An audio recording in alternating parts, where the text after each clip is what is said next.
is That shit going don't go to on? me first. Yo, what is going on, everybody? It is Saturday night, and next podcast is live. Yo, guys, you just got a sneak peek at what goes on behind the scenes before we go live on the show. Shout out to the chat, everybody coming in and checking out the show early. What is up, gaming community? We have an awesome show planned for you today, and I love that my winning gameplay is up here as we go through the introductions. I am going to start with the man who has been teasing me in the DMs all day about a certain game that I can't play right now. Predator! Yo, what's going on? That certain game that you can't play is probably because you've been playing too much of Destiny, and they didn't want you to get in there in the first place. So, dude, but who else would be able to fairly judge the game besides, me, the guy who plays Destiny? Am I right? Like, I got rejected, man. There's a reason why, and you know why. Yeah. Because you play Destiny. Yeah, that's why. Well, Pred, we got a lot of topics, man. So, it is good to have you on the panel. I am gonna go down the list now to the next man. This man he's coming live on the scene from Mama Knox's house. That's right, he is on his phone right now. Definitely lean in to hear my brother, Rookie of the Year, Knoxximus.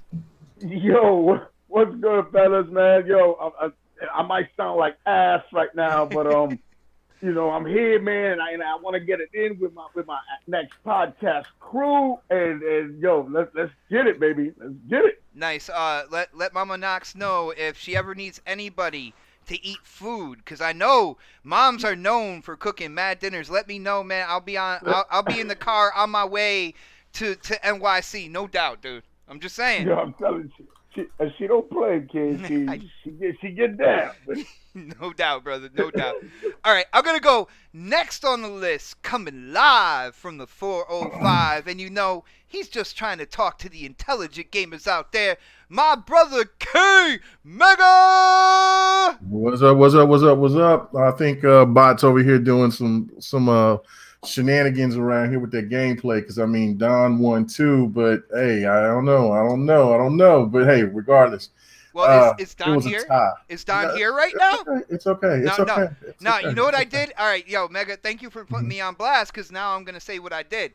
Since there was a tie, this has happened before, a two-person tie, and what I did is we have co-winners tonight. You're seeing my gameplay now, but you will see the Dons right after this.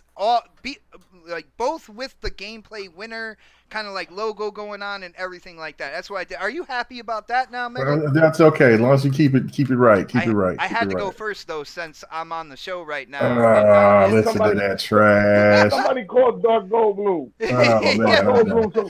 So we can conspiracy.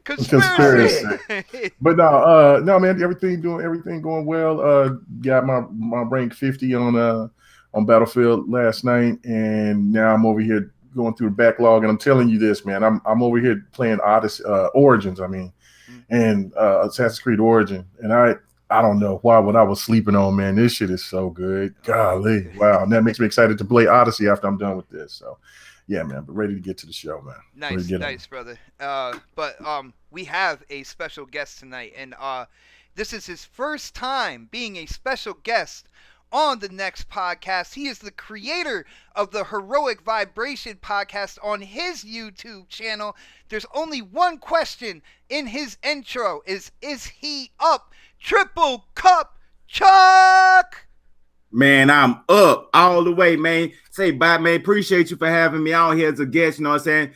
It's my honor to be out here with all these amazing gamers, like literally gamers, people that actually play games. Go ahead and bust your bubble, because that's mind-blowing. That real gamers like to talk about games. And, man, shout out to everybody in the chat. I see you, man. It's your boy Triplecup Chuck, and I'm up. Let's go. Let's go, man. I love that energy, yo. Triple, it's been a long time coming, man, but you are on here now, and we got to get into the topics. For people who don't know, there's been this a private alpha of a certain game that has recently come out, and I've seen a lot of people playing it, and usually we would talk about that, but guess what? None of them can, so we can't talk about that as a topic. we're gonna move on. Mm. Check this out, yo. Bethesda, who has been out there in gaming news, in a negative note, and a lot of it rightfully so when it comes to Fallout 76. Have decided this week that they are going to try to right the ship when it comes to people who bought the limited edition Fallout 76, the one that comes with the helmet and the glow-in-the-dark map, all the bits, all the baubles, and of course the bag. And here's the thing, they did a little okey doke, and instead of giving people the canvas bag, they gave them this cheap nylon windbreaker bag. But this week they decided that they were gonna, you know what, we're gonna make things better now, and we're gonna create a program and give everybody the original canvas bag that they thought they were getting to begin with. Lady Infamous hit up that super chat. She said, "Triple Cup." That is right. He is a special guest, and I am excited. So you know what, Triple? Hey, lady. Triple, I'm going to hit you with this topic first, man. We usually give the special guests, the first run on the first topic. With Bethesda creating this program to give people the original bag that they thought they were getting, what do you think, man? Does this make amends in terms of that limited edition Fallout 76? Do you think that this is something where people can now kind of move on from that? Or do you think that the damage was already done, and they actually, moving down the road, they're going to have to do a lot more for their kind of like gaming community in terms of letting them know that they're sorry? Yeah. I mean, prime example of a situation, if you let's look into the past. A prime example of that, I would have to say, would be No Man's Sky. You know how that first launch and how everybody was upraised and how bad of a reception that the fans got, but by this being a small, that was pretty much a indie studio that was getting put up on a pedestal like a AAA. So they wasn't able to come out with patches after patches and be able to handle the media at the same time, like how big AAA company should be able to do. So I'm thinking that with Fallout 76, I mean, I'm hearing people saying, "Oh, there's too early jokes about Fallout 76," and people laughing about the game. I mean, I'm not a Fallout fan at all. It don't catch my interest. You know what I'm saying? I play Ark Survival Evolve. And if anybody know about that game, once you play that game, you have your fill of survival type games for the rest of this generation. I mean, so I don't know what they gonna do, but to be honest with you, they had the Fallout fans, and I got to give them a shout out because what I'm saying, they gonna hold strong with Fallout. So I think it's gonna grow because a game like that, it don't start strong, it ends strong, because with that, it's a marathon, not a sprint. They gonna race it out. I hear you on that, Triple, and I definitely agree with you that, these games, especially, moving into a future, they're making a lot of games that are a quote unquote marathon and not a sprint.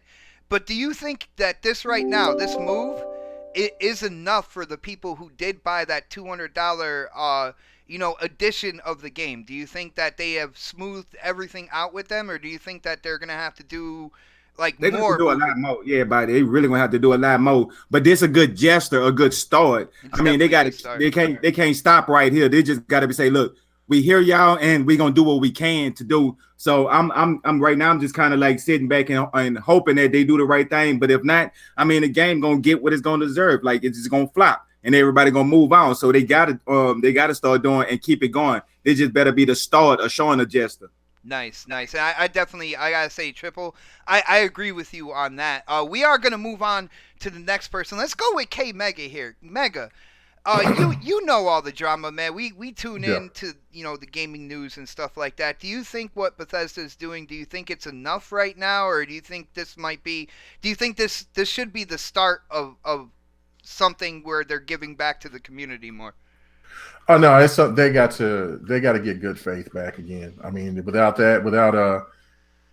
getting the first people that they got to go and take care of is the hardcore. That's the one. That's the Those first. Those are the people that put down the $200. Those are the ones that put down the money. So they have to get back. They'll get those people back in good graces, and then on top of that, then build on the game. You cannot ignore the people that got your game. In the beginning, if they do, then it's a wrap. It's like Chuck said, it's going to be a flop. The game is not going to be anything.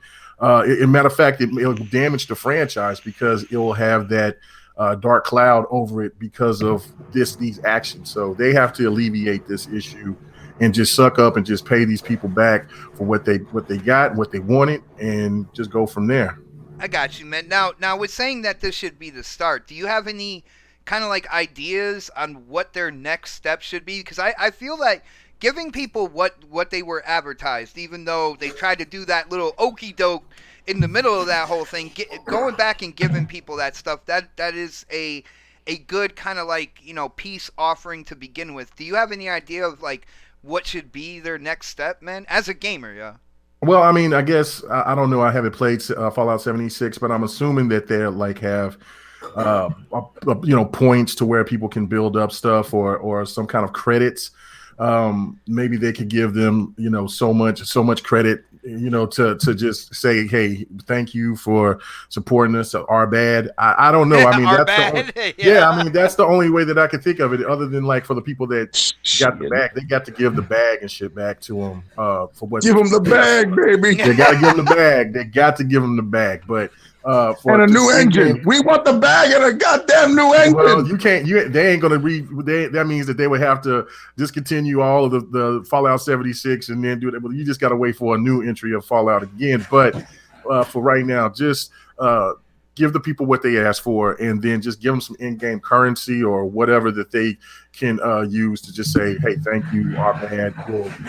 We'll get it right." That's it. You know what's crazy about this, and I am going to move on to the next person, but I got to say, what's crazy about this is if you looked at Bethesda, like even a few months ago before this game dropped, Bethesda was put on such a high pedestal as developers that were for the gamers. And, they did things for the gamers. Like, when they announced a game, they released it a couple months later instead of trying to create hype and stuff like that.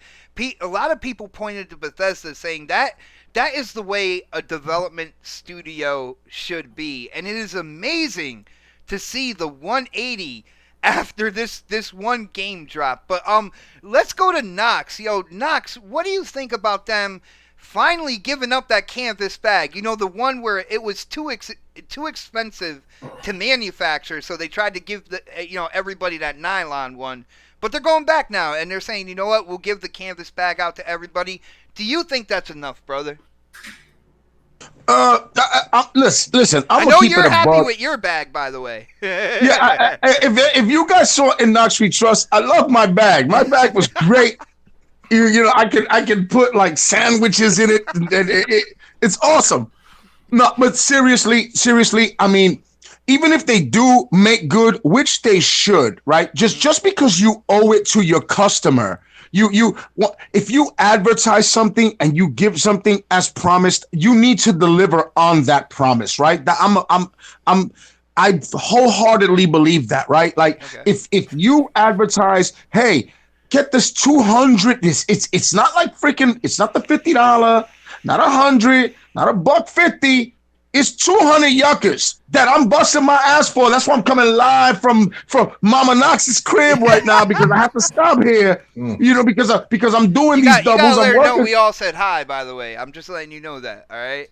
Yeah, no doubt. I let her know. She's looking at me sideways right now. She don't know about this stuff. But the point being is, we spend our hard-earned money, and if you advertise that you're gonna give a canvas bag, give a canvas bag. Giving me $5 in automaton dollars or whatever the hell it is, because I don't play Fallout, so I don't know what their in-game currency. To me, that's not enough. I mean, unless you're going to give somebody like $100 cash worth of in-game currency, if they love the game, I guess they'll appreciate that, right? Like, you give me $100 in some silver, and I'm good. You know what I mean? Yeah, I know, right?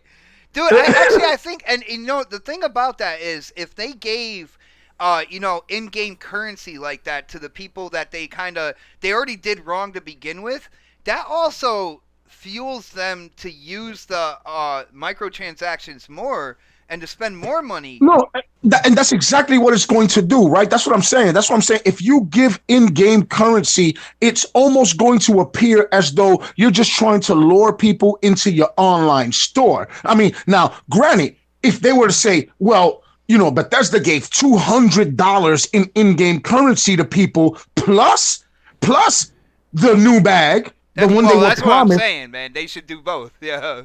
They should. But yeah, this does irreparable damage to me. I don't think they can come back from it. And this is a company that has like great faith, right? Like people put a lot into Bethesda. People trusted them, man, to be really honest with you. Like above a lot of other developers out there. And that is correct. But yeah, I mean, can they come back from it? Yes, they can. Do they need to earn it? Absolutely. Mm-hmm. They need to re-earn the trust and get a goddamn new engine. I don't want to play Oblivion. All right, we gotta cut him off on that. Otherwise, he'll be talking about a new engine for another hour and a half. And I'm on your side with that, man. I'm on your side. But they said, future projects are going to be using that same engine. So for the people who like the way Fallout 76 looks right now, you're in for a treat years to come, because they're going to use that thing like Activision with Call of Duty. But moving on. Let's move on to Predator here. Predator is a very balanced man. He's all about fairness. So I am really interested to hear what Pred thinks about this, giving the people what they thought they were getting to begin with. Predator, do you think Bethesda is doing enough, or do you think this should just be the start of giving back to the community that they, basically they wronged after they spent like $200 on their game, I think the situation could have been handled a little bit differently. Because if no one complained, they would have been happy giving out those fucking vinyl nylon bags in the first place. But the fact is, people pay for something. They put money down for it. Now, did they pay for it specifically for this damn bag? Probably not. But, the fact of the matter is it was listed, and that's what it was going to be. That's what people pre-ordered and paid for. They should have got what they paid for. Now, coming back into good graces and giving it back to the people, yeah, that's what you're supposed to do. Mm-hmm. That's what people pay for. So I'm glad they decided to come back and make that adjustment to it. I won't say it's too little too late, because I think Fallout is one of those games that's going to grow over time. If you talk to Mooch about it, it's like almost like there's nothing wrong with the game, man. But I think Bethesda will get the game on its right track. However, as far as the PR nightmare stunt that they just tried to pull, that was kind of fucked up. You don't say, hey, we're going to give you this specific package and show it to everybody, and then have everybody preload and download it or pre-purchase it, and then at the last minute pull out. Like, it could have been handled differently. They could have just said, hey, we're not able to get – they could have made this announcement a while back, and it said something like, hey, we're unable to get these bags. If you want to cancel your pre-order, we understand. If you would like to go forward with your pre-order, we'll give you like a $20 refund or a $50 refund, whatever the fuck the difference was, and go with it that way. But instead, they just gave people, this piece of shit plastic, and then expected them to be okay with it. That okey doke, man. And that's what happens when people stand up and speak out, about the displeasure. If enough people do it, companies like this will have to make that change and adjustment in order to. What puzzled me is how a company like that didn't know they was gonna have a backlash if they didn't do that. That stuff is you're right about that. Of course they knew, Chuck. I'm sorry, Pred. I didn't mean to cut you off, but Chuck, you know that they knew. They damn well knew. They'll get away with whatever they can get away with. That's what they do. You know what I'm saying? Bethesda has not been that type of development. No, they don't have a history of doing shit like this. Now, I was about to say Activision have been different. Yeah. I was to say this, Bethesda didn't make the bags, someone else did, and so that's the company that we need to get on to. Really, Bethesda's name is tied to it, but I'm sure they contracted that out and outsourced it to another person to make those bags. And at the end of the day, like some Chinese company probably, and so at the end of the day, they couldn't produce it, and they sent Bethesda that bullshit. It might have been too little, too late. Well, Bethesda Right. did come out. Bethesda came out and said it was too expensive to manufacture and to get out there. So, with that being said, I agree with you, Predator, that they should have made an announcement before the game dropped, letting people know that there was a change and giving them, the opportunity to get a refund or do something. If they did something like that, I can almost guarantee you that most of the people that pre-ordered the $200 edition would have stayed with the $200 edition and been happy. Yeah. All right, but K Mega, what were you saying, man? No, I was just going to say somebody got the axe, because I agree with Pred on this. Is that somebody was supposed to be in charge of making sure that these bags got to the people, and somebody just didn't do it, or if they seen that or they went and checked it out too late, and by that time the avalanche happened, and then I guess maybe if Bethesda knew beforehand, then they were kind of like, well, hopefully that the outcry won't be as bad. It'll just be maybe a couple of people that will complain. But then it just turned into, and this is the one thing about social media that is good, is because if this was kind of like these were isolated stories, then nobody wouldn't really care or know about it, even though that they're still being wronged. But because the power of social media, it got out and it spread it like wildfire. And it's good that where these game companies got to be held accountable. It doesn't matter if they have a great track record or not. You have to do your customers right, because they're the ones to keep your lights and pay your bills. So you got to do them right. We don't want them getting away with this shit in the future. But you know what? Hang on to them bags, man, because they're gonna be worth some money. I know, right? They're gonna be collectors, man. Definitely. I got my bag. Everybody knows I got my bag. Buy some bag women and women right now. Knox, that bag is a bag for the Italian bread that Mrs. Knox brought home. What are you talking about, man? That's a great bag. Yeah. It's awesome.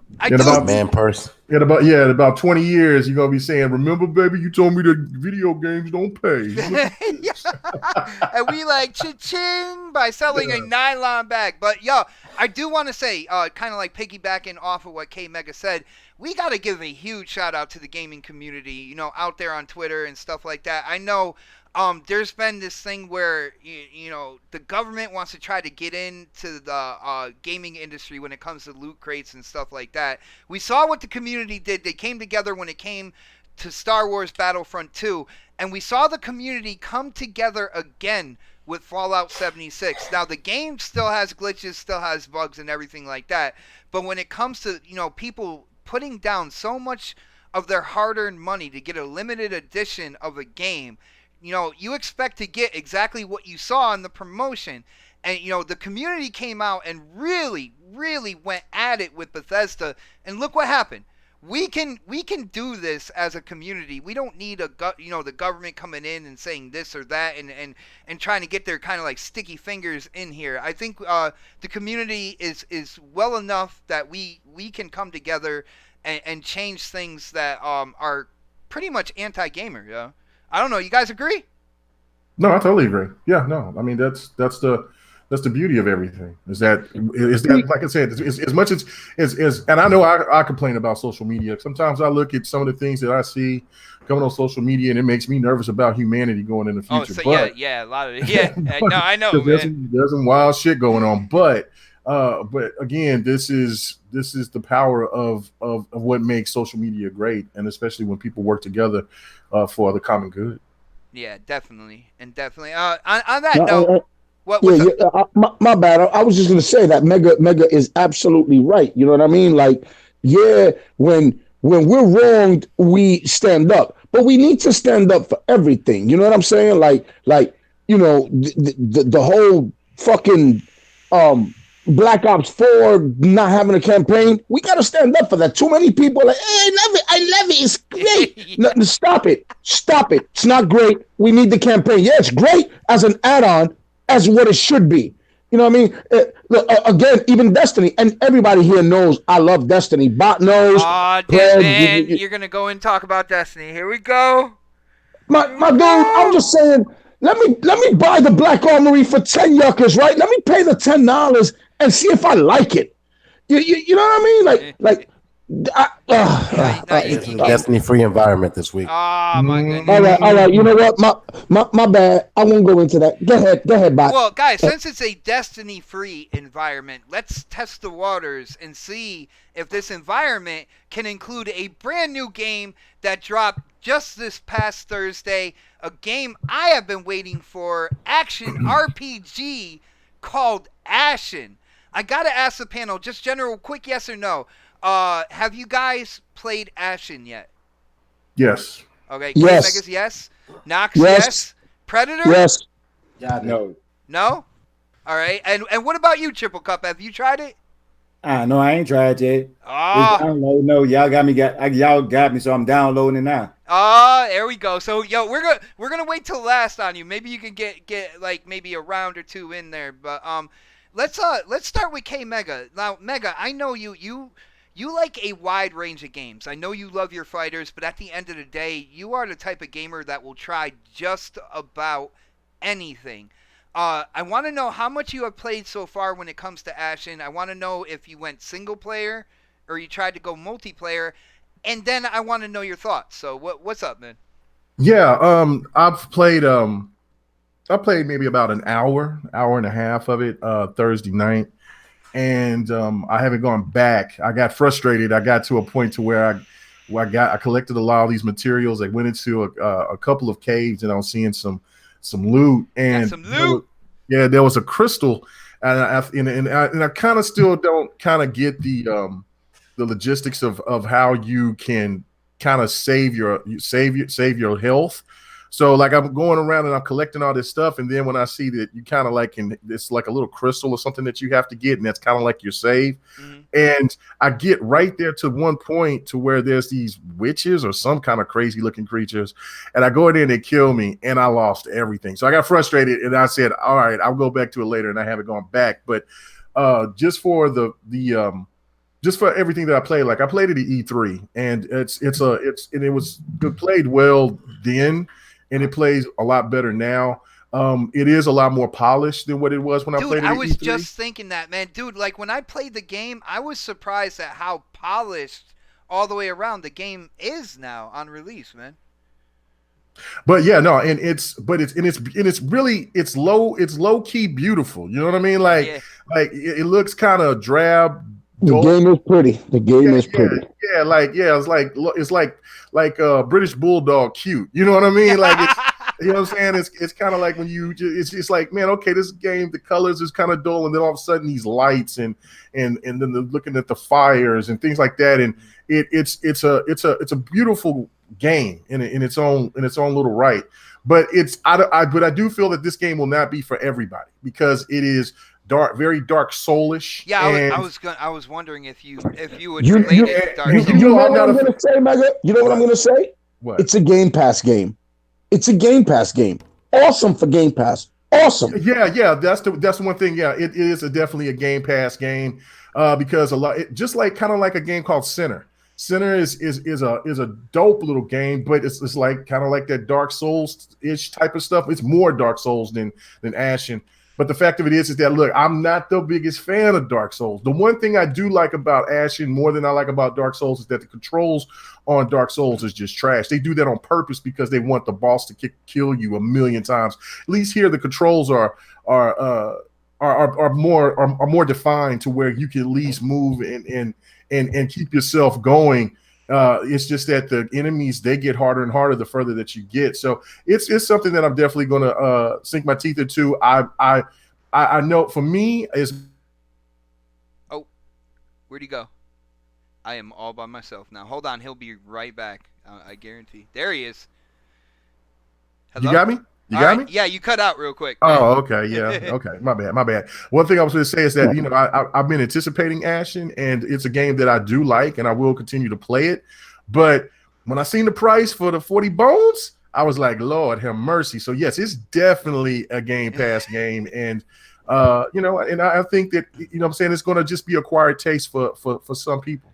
I got to say, Mega, when it comes to the game, the story-wise, to me, it looks like I can almost take the story of Ashen as like it's relative to like Ori and the Blind Forest. Do you see like there's a similarity there on how the story kind of kicked off? Yeah, there's a similar vibe to that. I do like that story. It's kind of the three different the three different entities, man, and then the darkness and those the giants.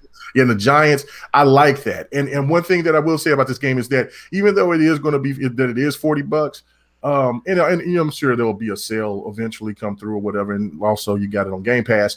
This game is very deep for an indie game. This game, you can already tell that this game is going to be stupid deep, and the customizations look like that they have the potential to be really epic, especially when you see some of these higher ranked people looking enemies like and stuff kings like that. and stuff like that. Like they don't have like you have the blank face, but like everything else, the armor that you can add on. Right, that's what I'm saying. The customization, it looks like it's going to be really epic in that department. Nice. Let's move on to the next person who played it. And if you guys have noticed out there in the chat, I've been kind of interlacing my opinions as well. I think we're having a good discussion here. Knox, you have played the game. I'm not sure. Like, I don't know your history when it comes to, like, RPGs and stuff like that, except for maybe Assassin's Creed Odyssey. You really went in on that game. But what do you think of Ashen so far, man? First and foremost, I love RPGs. Witcher, game of the generation, in my opinion. Yeah, everybody Witcher knows too. that. My bad for forgetting about that, man. How could I forget you in Witcher? Always the Witcher.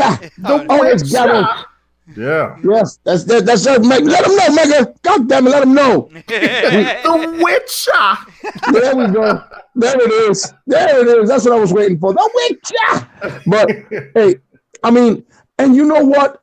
Ashen is something I was actually looking forward to. But you know what I'm not a fan of? I'm not a fan of the trial and error game. Like those games are I can't do them anymore. I in the past, yes, I loved the Heart of Darkness. I loved Abe's Odyssey. Those trial and error type games. And I know this isn't a 2D game like that, but it's still trial and error, right? Where you die, you lose everything, and then you learn. I don't want to lose everything. I don't want to die and learn. I don't. I want to save. I want to be like, oh shit, I'm going into a climactic moment here. Blip, blip, blip. Save. Boom, done. Then I go in. Oh shit, I got my. Yeah, that's all I can think of when you're saying that, man. Yeah, I got my ass handed to me. Now I'm going in again afterwards. That's what I want. And this game, it does punish you. It punishes you lightly. Now, one thing that did frustrate me, I was trying to play with my man Beast378. Shout out to Beast378. Me and him spent an hour and a half trying to get down with each other, just trying to join. So some random dude was walking around my man Beast, and he's like, yo, Knox. I'm like, yo, my dude, I gotta go to work. I can't stay here. I can't keep doing this. What are we gonna do? But the game is good, though. The game is great, and thank God for Game Pass, because if I would have paid even $40 for it, I would have hated it more. Yes, I would have absolutely hated the game, and I don't. I am willing to try it and go, you know what? I can put up with that, and it is all thanks to Game Pass. It is. Nice. Phil Spencer, I'll do the commercial. If you want, I'll do it. How much did they pay Terry Crews to do that goddamn commercial that I haven't seen on TV from the Game Awards? You're not getting Terry Crews money. But, yo, on that note, I have to give a huge shout-out to a gamer I have known for a while. I'm talking, like, years. Met him on Facebook. He hit up the Super Chat. Our brother, the Welsh Gamer, says, what's up? Been a minute since the Welsh Gamer has been on Next. And you know what, dude? It is good to see you in the chat. And we will be talking on a DM on Twitter to see when we can get together and you can do another appearance as a special guest here, brother. It is good to see you, man. On that note, yo, I gotta ask, Triple Cup, like, you said you haven't played the game. Is there a certain reason why? Are you looking at it like you don't really have an interest in this? You don't like maybe the Dark Souls game? What's going on? How come you haven't gotten in there and tried this yet? I mean, just listening to y'all, I was about to go in there and stop the install because I was like, hold up. Yeah, hold up. Yeah, but I mean, me personally, it's like my mind been so focused on these.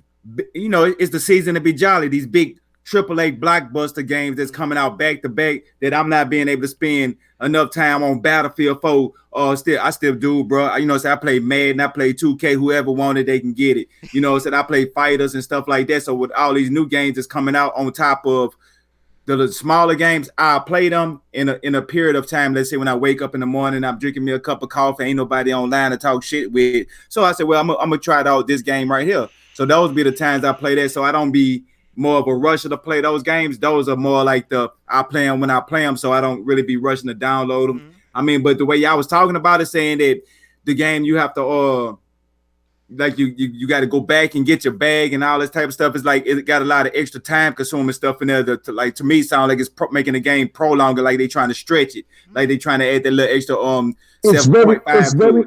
It's very trial and error, Triple Cup. That I'll tell you that. I mean, it's not bad. Try it, check it out. You definitely do it. Game Pass is trial and error. Hey, that's the $1 million question. Could anybody tell me why not? It's free in Game Pass, like you said, Knox. Thank you, Game Pass. That's what I'm playing it on. Absolutely.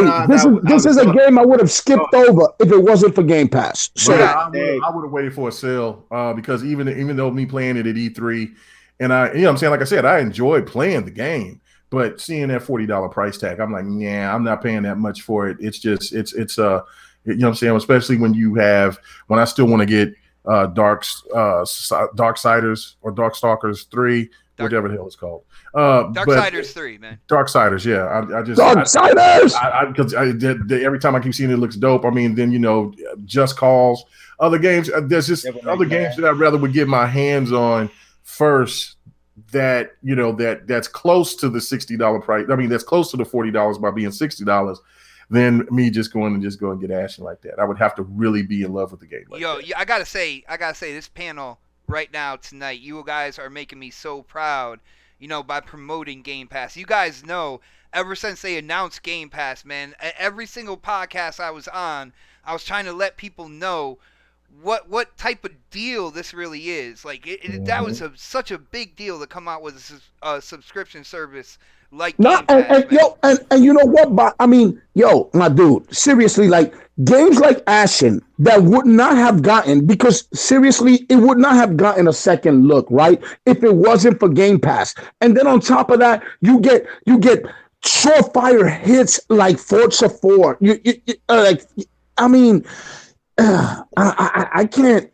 I can't say more, bro. Like, I'm glad that I went and spammed YouTube and the internet and looked for my 700-year subscription that I got. You know what I'm saying? Because I got it for like $30 for like 12 years. Well, it's great. If Phil is listening right now, or better yet, anybody from 343, because I do know there's a couple 343 developers out there who are fans of this show. If you are listening right now, let Phil know that we are talking about Game Pass. It is a great thing, and we are glad that they put that in with the Xbox platform. But we got to go to Predator here. Pred, you said you haven't played it. Now I know, I have.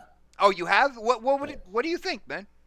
I've been looking forward to this game pretty much for a hot minute now. I've been following. I love the art, the way the game looks, because it looks so different to me, and I gotta say, I love beautiful. That. Yeah, beautiful. I've been following the devs. Remember, I tried to get him on the show at one point in time to do a little interview with him, but I knew it was coming out in December. I kind of mentioned that a while back, but I didn't get into the game like I really wanted to, because that other game that we can't discuss, the Unmentionables, came out. And I kind of got caught up in that, and I got caught up in Devil May Cry as well. I will say there's one thing I don't like that they did. They took it off of Play Anywhere. Yeah. I think that kind of they came out and they said they're going to put it on the Windows 10 store at some point in time, and they ended up going with the Epic Store instead. Mm-hmm. So their excuse was, they were small. This is what they said, and the press release they put out was, they're a really small company, and they, a really small team, and they didn't have, the resources to do it. But I'm like, well, You mentioned you were going to do it. It goes back to the last conversation topic. You said you're going to do something. You should have did it. I know a lot of stuff happens behind the scenes, but they put it on the. You know what, Fred? The Epic store didn't go up until what, like 2 weeks ago, maybe. Yeah. So I can't get tight at them. Go ahead and put it there. Well, forget about Play Anywhere. Go ahead and get your 88%, bro. I can't be tight at that. Check this out, Knox. Predator. I like where you're going with this. Now, do you think it was on the developer, since the developer, is so small and everything like that they kind of went for like the bigger piece of the pie when it came to the PC version? Or do you think it was it's more or less like on Microsoft to kind of match what Epic was doing to make sure that they lived up to the promise of Play Anywhere, man? I think it was on the developer to kind of follow through with what Microsoft's been like. They've been funding and pushing this game for like what, since 2013? That's true. Good point, yo. So like, you follow through with your promises. If you're gonna put this on Windows 10 and Play Anywhere, then it should have been Play Anywhere. Don't come at me sideways and say we didn't have a big enough team to put it on Windows 10, but then turn around and put it on the Epic Store. Yeah. That's bullshit. that does sound like a little bit of BS. Nah, you know what, underbending. Yo, Pratt is absolutely right. That shit is mad suspect. It should have been, but they knew. But like I said, it's a Game Pass game, and they probably realized that late. Like, they thought it was going to be something that was going to catch fire, right? They probably thought it was going to be like, oh my God, this great thing. And it is. It's not bad at all. I love it as a Game Pass game. If I would have definitely not spending $40. It'd been like $20, like $40. Yeah, I'd have copped it for 20, but no doubt. And if I would have been able to buy it on Xbox and get it on PC, even more better. Enticing. Even more enticing. It should have been a Play Anywhere game because it is a Play Anywhere game. But I think they knew where they were going with it. But yeah, hold them to task, my dude. That is what you just did. And yeah, shout out to Pred for that shit, because for real, yeah. Yeah. Yeah, buddy. For real, Knox. Now, let's bring Triplecup. Hold on, let me finish, because I didn't even talk about the game. I do love the game. The art style of the game is great. I didn't get a chance to play too much of it, but I like what I've played so far. I want to get into the multiplayer a little bit more and check out this fire ass gameplay for me whooping everybody's ass in Assassin's Creed. Okay, go ahead, Triple. Hashtag go for Fred, right? He had to want to make sure he tied it to his gameplay. That's what it was. Triple, you heard what Predator, what he brought up. It was labeled as a Play Anywhere, but Epic Games came in and kind of, offered the developers a bigger piece of the pie when it came to the PC. I believe developers get 88% of, the money sold through Epic Games Store. Do you think that the developers were wrong with going the Epic Games route, and then all of a sudden this game is not Play Anywhere now? Or do you think that possibly Microsoft, it was up to them to match exactly what Epic Games was trying to give the studio? I mean, somewhere down the line, it had to be some type of misinterpretation, because if the Xbox when Microsoft was announcing it was going to be Play Anywhere, that must mean they had some type of contract already pre-established, because they wouldn't announce nothing like that, particularly without some type of contract established. That definitely, that makes sense to me. Mega, what do you think about this, man? Yeah, no, I feel that there was some underbidding going on. I think that's where it's all going to come down to these type of tactics when Amazon and Google gets involved. It's going to get dirtier, man. It's going to get dirty, and I think that we're going to appreciate that moment, what we've seen at the VGAs with the big three standing together, because there's going to be some really some nasty stuff, I think, come once the big boys get to step into the room. And Epic is already doing something, and that just, like Pred said, that was shady, and Microsoft supported that. And that's the one thing that Microsoft definitely has to do, is to stand up for itself on certain elements. Now, of course, we don't know the full detail of it, but If it was supposed to be Play Anywhere, then it was supposed to be that. And maybe it might come along. Maybe there could be maybe there's a reason why it's not on Play Anywhere, because Xbox is going to overhaul the Microsoft Store. Yeah. Edge is going away. All of that. It is Play Anywhere because it's on Game Pass. You know what I mean? But you can't play it on your PC. You can't play it on your can't do it on PC. PC yet, man.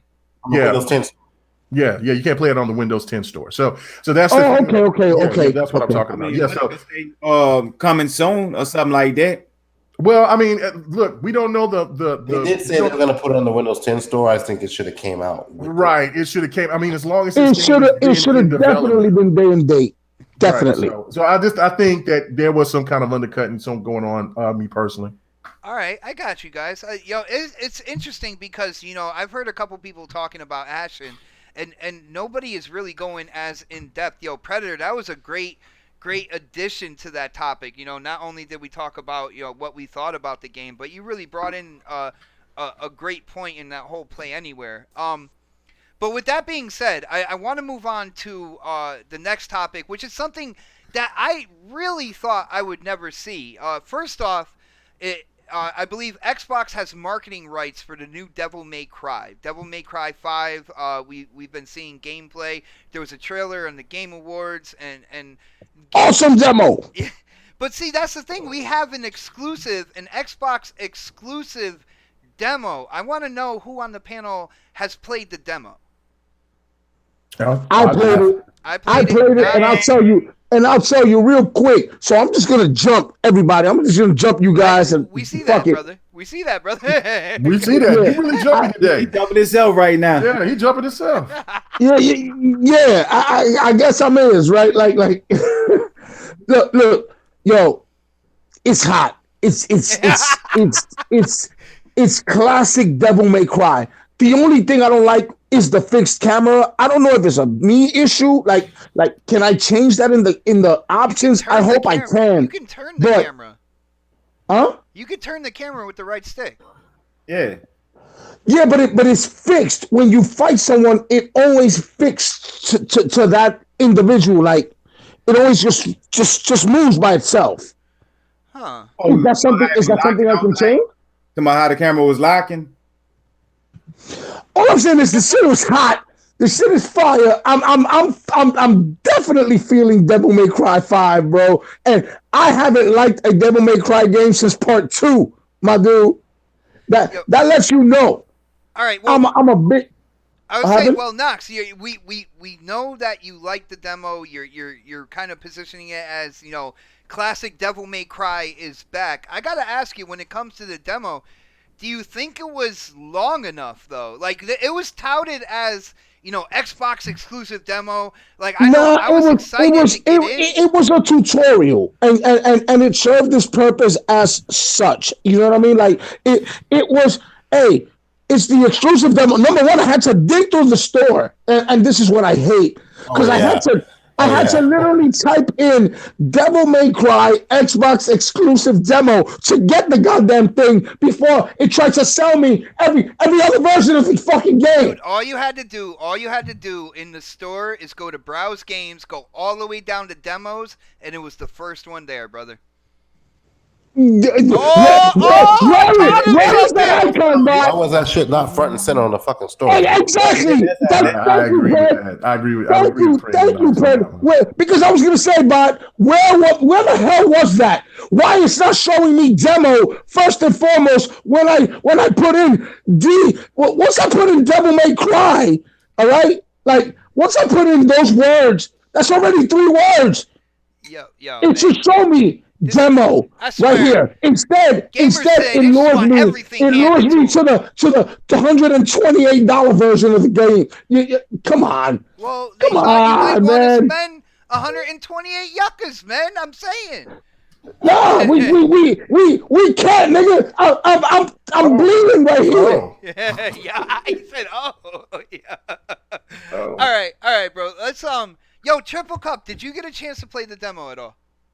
Man, I got a little bit into it, but when I be playing, the game is fun, but my fingers don't work like that, like how they used to. I ain't 20 years old no more, because trying to play them Devil May Cry games, It's something about like when I be playing, I just can't stop. It's like you jump, then you double jump, then you try to shoot, and you got to keep shooting, then you got to swing, and you coming back down, and you still going, and you turn into another monster, and you steady swinging, and all of a sudden my fingers just saying shit, fire. I'll be having to shake them out for a few minutes, but I like it. But I know personally, it's one of the games where I can't really play no long period of time. I have to spread it out. All right, yo, Triple, I'm gonna let you know something right now. Like, if you still have the demo downloaded, go back in and try it again. Go into the settings, and they have a simplified kind of like button layout that when it comes to like the combos and stuff like that, you are gonna have to repeatedly hit buttons and stuff. But it ain't gonna be ridiculous like having to hit the button like 20 times, like that. Yeah, I think you'll find that kind of like it'll cater to you a little bit more. I'm interested to see, because we do follow each other on Twitter. I'm interested to see. Right. Definitely try that out, and then hit me up on Twitter and let me know what you think about it. All right, bro? I'm gonna try that. But my question is, how you do it? You hit all the buttons, or you simplified? I played it. I did try the simplified first. I have to go back in and try the regular way again. But simplified, with the simplified button system, dude, I was up in the air with minimal effort and hitting buttons and everything, and I was pulling off combos, taking out like multiple demons. It was freaking crazy. I was getting S rank from doing. Man, but wouldn't that take away from the game though? Like the whole concept of Devil May Cry, it's supposed to have you on edge like that. I think that's like part of the feel though, but that'd be taking away like part of. Now, Triple, I agree with you on that, but if you put that setting in and then increase the difficulty, I think you'll still have a challenge. Okay, but it might be a little bit less on what you're talking about in terms of you're not a 20-year-old gamer anymore. I think it will cater to you a little bit more, and it still might have a challenge. So try that out, brother. I want to know what you think about that. All right. All right, and just for the record, I could play the shit out of Killer Instinct and dude, any other fighting game. Killer Instinct and not talk about I could push buttons, but that one's just extreme. Man, I don't even know where you're coming from right now, Triple. I am gonna move on, yo. Yeah. Yo, Predator, did you try Devil May Cry demo? Yeah, I did. All right. First off, I don't even know if you're a Devil May Cry fan. Are you fan of the? No, you're not a fan of the classic. See, me neither. I like the DMC remake, the Ninja Theory remake. I really got into that one, but I gotta say, I kind of enjoyed the demo. What did you think, man? I thought it was pretty cool. I don't know why I got this weird Scalebound vibe from it for some reason when I played it. I don't know. I've never played the Devil May Cry series before, so I don't know if that's what Scalebound was going for, but I kind of felt like that's what Scalebound could have been when I was playing it. I don't know. Maybe it's just me, but I like what I played. It was really short demo though. I really didn't, Yeah, it didn't sell me on the game. I just kind of felt like, okay, I might try it later, but the demo didn't sell me on it. I think the weird part of it is like they listed it as an exclusive demo. Is that what we're doing now for Xbox? We're getting exclusive demos instead of exclusive games now. Is that where we're gonna go? Well, that's the next part of the topic, yo. That is the next part of the topic, because I want to know what people thinks, like what the panel think that actually means. But I got to agree with you on the length of the demo. Like usually after a demo, you get a really good idea of what the game is, and you want to play more, and you kind of get excited about buying the game. And after I played the demo the first time, I was excited to play more of the demo. I wasn't necessarily hooked and said, that's it. I want to get this game, no doubt. Like, I wanted a little bit more to mess with when it came to the demo. So I'm definitely with you on that, man. I know Mega. I believe he is a Devil May Cry fan. So am I right, K Mega? Oh yeah, you're absolutely right. Yeah. All right. So you like the traditional Devil May Cry probably even more than Ninja Theory, right? Yes, I like the traditional. Think it's it's very reminiscent of it gives the best of both worlds from 4 and from like the triple classics. It got its own flair to it as well. It's very over the top. Not say God of War, but Devil May Cry has always been over the top. But this is like crazy over the top, and just graphically already, how beautiful the game looks, even with the little disgusting thing you grab and put in your pocket. I'm not going to say what and it then you actually put it looks in that like. thing You know to what I'm open saying? the door. Yeah, Yeah, I kind of think, I don't know. I think they was kind of doing an in the window type of Yeah. thing. But, you know what I'm saying? But it is what it is. But hey, you know what I'm saying? Hey, yep. Look like you got to open that door with the penis demon. But regardless that's why of that, I said that thing, man. I was trying to. yeah, but regardless of that, no, the boss battles and at that the first. I mean, I don't know if that's in the very beginning of the game or like semi beginning or whatever, but I played it like 3 times because I loved playing the boss, and every time that there was something different that happened, and I didn't even know about like with the power moves, like you can shoot out laser beams and shit. Like what? Because it's very complex. I have to agree with Chuck. Like I was over there like playing like, whoa, man, I got to do this, roll that, and I got to clamp this, hold this button down. Which devil trigger shoots a beam, a laser beam? The gold one. It's not the blue ones. It's the gold one. And also like with your blade, which is really dope. Like have you revved it up, man? Yeah, and then you can do crazy combos on top of that, and then use like your devil trigger and all of that. And like I was doing some crazy combos, which it was like an S, but like I was saying, like Chuck said, like my finger was like, yo. So I didn't even know that there was like a simplified button. Because I might have to go and do that. These old fingers ain't like what it used to be, Jack.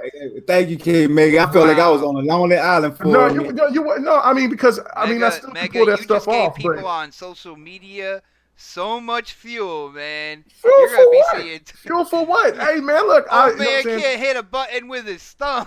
Look, I was pulling off S rank combos without. I didn't even know that there was a simplified button thing that you could change to. I had no idea.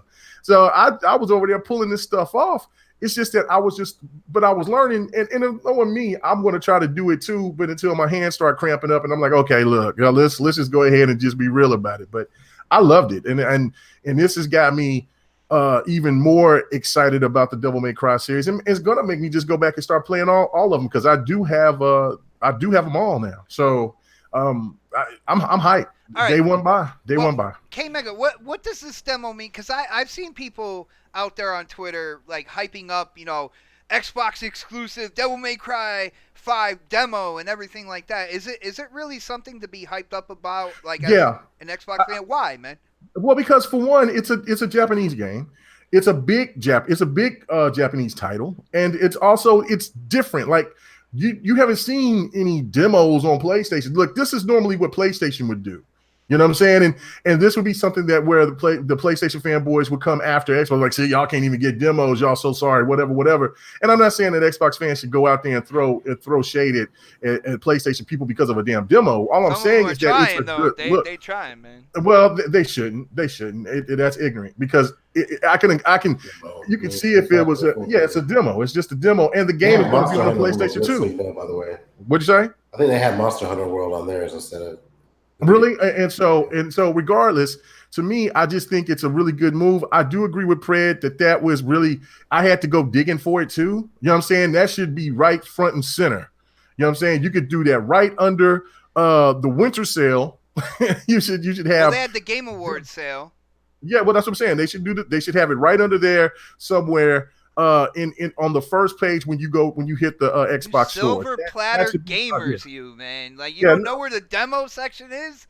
I did go to the demo section and I didn't even see it there. I had to type it in like Knox did. Well, I think with the age with your fingers, you might be getting into a little bit older age with your eyeballs. It took 10 minutes to do it too. You know what? But you know what? I'll tell you what. These old ass fingers, they could do two good things. They get some soup bones, knock your ass out, or they can pull the trigger. That's whatever. In the water. Wow. Hey, y'all think that Phil Spencer test in the water? Like he was like, okay, let's get an exclusive demo and see how people accept that, then come back and try to hit them with another Tomb Raider, or even bring it back to like old Donnie D and have the games and be like, boom, let us get Call of Duty, all the DLC maps, and go back. Sir, I did not go back to those days since he got the money. I did not I did not send you the rules about this podcast, or else you would have known you do not mention $, Donnie D. No, I'm just playing. Man. Go ahead. That's hilarious. The essence of Donnie D go to Phil Spencer because Phil got the money to do what he want now. At first he did, now he can, so he can come back and buy Call of Duty because their contract gonna be up with Sony with next year. This is gonna be their last one. Then it's gonna be back up for grabs. Who got the money to get it? Yeah, they want Call of Duty back. That's a major franchise. I mean, you know, this might be him testing the water. Let's get a demo and see how people react. Let's see what the media react. You know, you kind of like build people back up to you becoming that powerhouse like you used to be. Because, you know, Microsoft loved that position it was when they was the powerhouse. I got to say, I think getting the marketing rights for Devil May Cry 5 and then having an exclusive demo, that to me, that says a lot on what Phil is doing over there in Japan. Right. And I think that's what I'm saying. It's a big deal. And also, I think a lot of gamers would appreciate to have demos return. Oh yeah. You know what I'm saying? Instead of trying to sign up for betas and all of this other jazz, like bring back the demos. Yeah, I mean, bring them back. All right. Well, yo, Predator, I got to ask you, what do you think, like, having this exclusive demo, is it as big as people are trying to make it out to be, like, out on Twitter? I know there are, like, certain kind of, like, cell groups out there that try to make, you know, news absolutely explosive when it's like, it's pretty good, but they try to go overboard. What do you think? Is this big news, man? I don't think it's that big. I think, like, with the Devil May Cry fans out there, you know, the guys that, especially the PlayStation guys that love these type of titles are the ones that are a little bit more pissed off about it. Like us, most of us don't seem like we really give a shit if it was or not. If this would have been on PlayStation, we might have kind of snickered at it a little bit, but, like, it's not that big of a deal. It's not that big of a demo, to be honest with you. Like, you can trudge through this in like 10 minutes. It is a light demo, man. That is a light. That is the one downside, in my opinion. I thought they could have put a little more game in there, man. It's a demo. What do you expect? There's some demos that I would sit and play over and over again because I knew I was playing, like, it was a good game. And Here's one for you. It's not even a demo. It's a tutorial. Yeah. It's a tutorial on how to play the fucking game. It's what it is. Yo, who you swearing at? No, I'm just playing. Yeah, dude, it says demo. They mark it. It's labeled as a demo. I know you're saying tutorial. They're saying demo, man. I'm calling it as it is, dude. Man, long as they don't do no ground zero. Complicated about it. Hey, long as it's not a ground zero like how Metal Gear did with their demo. No, that was damn. Yo, sold it for $30. Man, hey, I bought it for 10. I still feel like I got robbed. Yo, it's because they said they didn't feel like the gamers in the West would be able to comprehend how to play the game too. I remember that, man. Yeah. That's when we was first getting ready to start this podcast, man, and that was a big topic right there. Monster Hunter World had a demo. I do want to hear Pred's opinion, man. I'm looking forward to it. Monster Hunter had a demo on PlayStation 4 and it wasn't on Xbox, and I don't remember hearing people gripe and complain about that either. So as far as this one goes, like, yeah, it's on Xbox. It's not really that big of a deal to most people. I think if it had been a different title like Anthem or something like that was exclusive to PlayStation, exclusive to Xbox, you'd have heard some people grumble and complain about that. But with it being Devil May Cry and they know it's coming out, there'll probably be a demo at some point in time on PlayStation 2.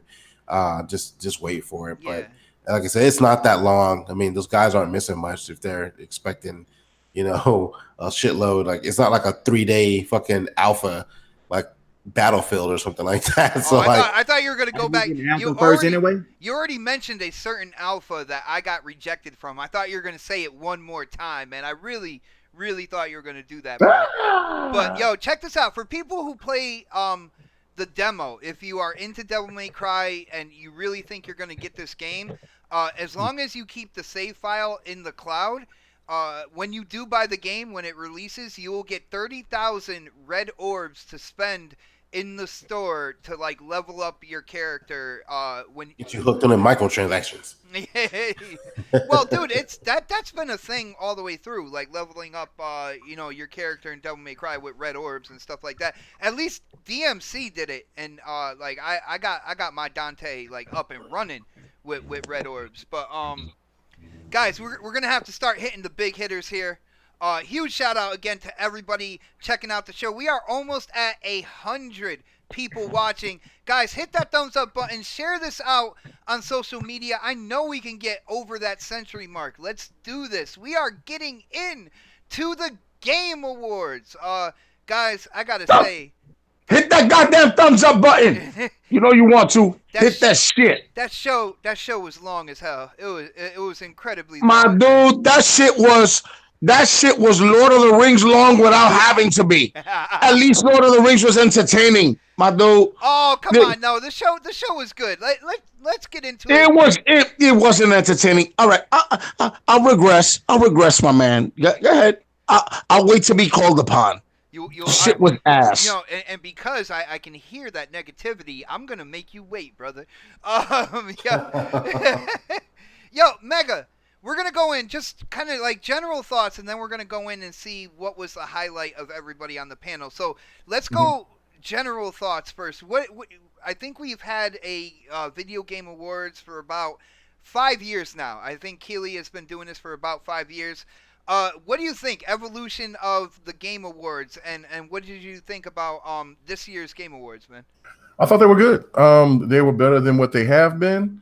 Oh, you got my gameplay in there. Good deal. All right. Anyway, yeah, a couple minutes were cut off on the end. I'm sorry for some reason. Like, that's shady. There was a corruption. At least I'm telling you. At least I'm telling you, and not just trying to. I didn't Bethesda you. All right. I said. Oh man. Anyway, okay. Brother. The podcast all there? No. Why you saying that? What happened?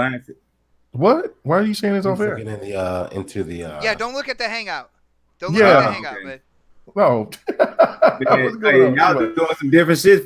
Yeah. Anyway, yeah, so So anyway, no, I thought the show was good. It was better than what it has been. Yeah, it was a little bit too long, but they could have took out a couple of things with some of the music. But other than that, man, I thought it was very entertaining. I like the fact that it seemed like a mini little E3, PSX, XO, said with all the announcements and some of the surprises that we got. Like I thought that is what I think that was the blueprint of what they need to do going forward. Just cut down on the time. I got you, brother. I got you. Yo, a huge supporter of this show, of the gaming community, Sir X-Man has hit up the super chat. He said Xbox One controller will work with the new Xbox. PS4 controller will not work with the PS5. This could be another advantage for Xbox. No, are you kidding me? Yo, I need to know where you saw that at, though. Yeah, send me the link. We need to see that link. Send me the link on Twitter, man. I definitely want to see that, because that is like, oh my goodness, right there. That would be. But that's not about right, though. Whenever a PlayStation 1 was compatible with a PlayStation 2, when a PlayStation 2 is compatible with a 3. I mean, I hear you. Right. Did the PS2 controllers work on the PS3 though? No. Never. No, Chuck is right. Because that's my favorite. Chuck is right. They never have the other one work with. Chuck, you right, dogs. Chuck, you right. So yeah, no, that would be in the gaming generation we are in now, in the time, 2018, and seeing where a lot of companies are going, where compatibility is something that is huge, and it's just growing more and more in the industry. For that to come out, and if that is true, that is a definite advantage on Xbox's side right there, man. I definitely agree with you, Sir X. All right, so let's move on. More Game Awards here. General thoughts. Triple Cup. I want to know. I asked if you could be a part of the live reaction. Unfortunately, you weren't able to make it.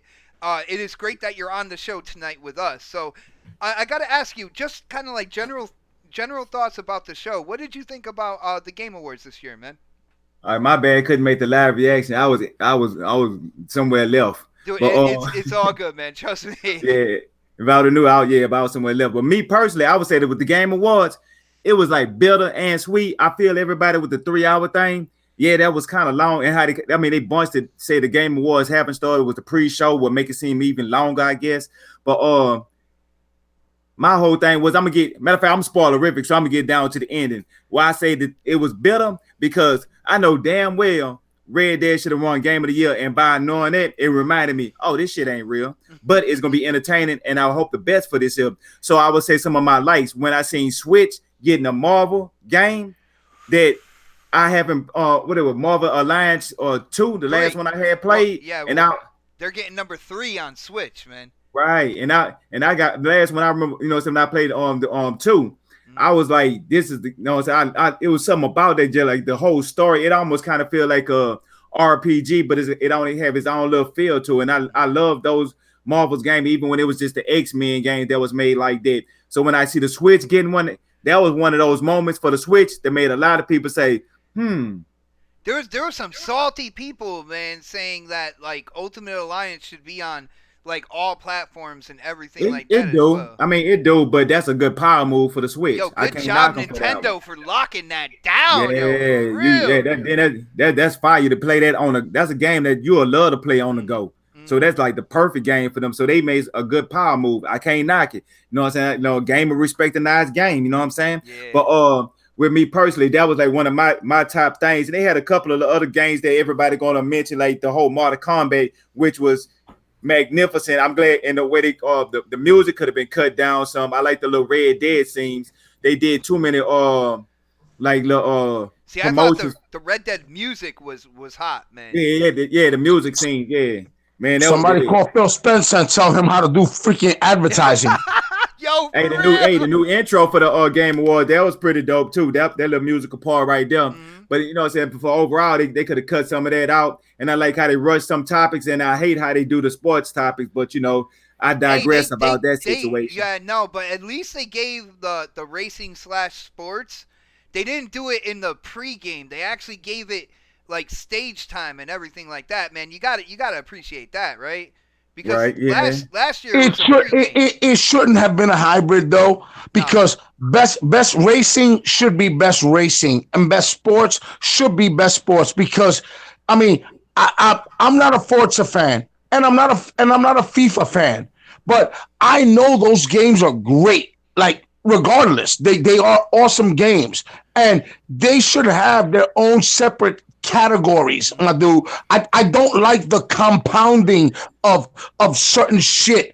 It's what he did. Best esports guy, best this guy, best blah, blah, blah, blah, blah. He just kept on. I don't like that shit. He break down categories that don't need to be broke down. That's what that is. But the categories that need to be broke down, like the sports and the races, because they're two different genres, they need to be broke separately. I mean, like he had too many stuff about the I agree with you, Chuck. They are separate categories. And I don't like how they did how they vote. They vote something ain't right about it. You know what I'm saying? They need to reformat that completely, because the fans get it's 10% of the vote and the stuff like that. They should have the fans hold 50% of the weight. Because if people could say, Game of the Year or something like that, they got a whole lot of people that's voting on their side because it's more of a popular game. And I was like, well, if it's Game of the Year, it should be the most popular game. I hear you on that. I do want to hit up Sir X-Man hit up the super chat again. He just wanted to let people know that he was going by history when it came to like controller compatibility, like moving into PS5 and stuff like that. So I guess there hasn't been an article out there, but he's kind of putting in kind of like his prediction that it's not gonna be compatible. The DualShock 4 with the PlayStation 5 and whatnot. So we're gonna put some plans together. We're gonna have to see. Hopefully, Sony realizes that times are changing. I know Sony has a problem, kind of like evolving with the times. We've seen it time and time again. Whether it's their movies, whether it was their when they had control pretty much of how you listen to music and stuff like that, they have a hard time evolving. So hopefully with PlayStation, they realize that they need to evolve with what's going on within the industry.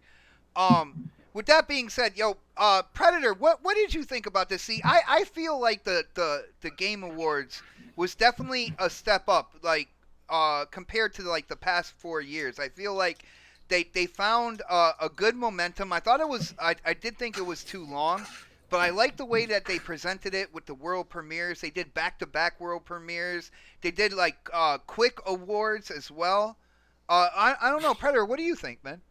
My overall opinion on the whole show? Yeah. I thought it was a little long. I was, and I mentioned this on Boom's podcast. I think it was Friday. I got caught up in a lot of the hype and rumors, which I typically don't do. But I did this year for some strange fucking reason, and so I think that took away a lot of what I thought the show was going to be. Because I was expecting like a studio announcement, a couple of games that I hadn't heard before from Microsoft, and none of that shit happened. And had I just stuck to my guns and gone with the past history, I wouldn't have gone that route. But I kind of overhyped it a little bit, and I kind of got deflated when I saw the show. That was just my personal experience from it. But I thought the flow was pretty well. I didn't like how they compounded all the awards, like they were saying. But there are a bunch of awards like most of us don't really give a shit about. Like I don't really get into esports, so I don't really give a shit about those awards. How many esports categories did they had? Like 4 or 5. It was like 6 of them, I think. Oh my goodness! I don't get into esports. Coach.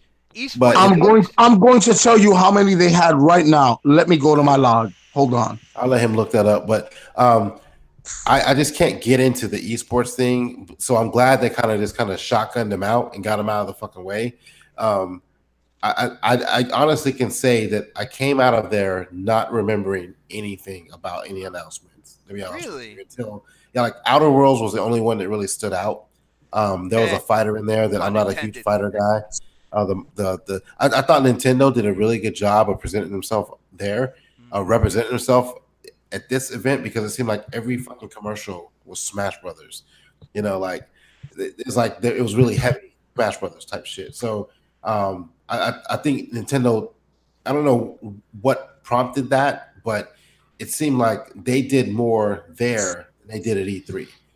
To me. Well, yeah, hold on, wasn't that pretty much the launch day of Smash Brothers? Smash, yeah. And so it seemed like every break that we got, there'd be like a quick Smash commercial, So I think they did a really good job of representing themselves there. I think everybody else, like Nintendo, Microsoft, and Sony, kind of fell back a little bit. They could have, other than the Crackdown commercial, I don't really remember seeing anything from Microsoft. That was pretty much it in terms of commercials right there. They showed Forza. The Terry Crews joint. The Terry Crews joint. That's it. Yeah, Sony had a couple of commercials, but there were older commercials that they've already seen before that were on there. Yeah, they showed the Forza DLC. DLC, yeah. Yeah, but that wasn't really. Yeah, but that wasn't a commercial. That was more prompting DLC.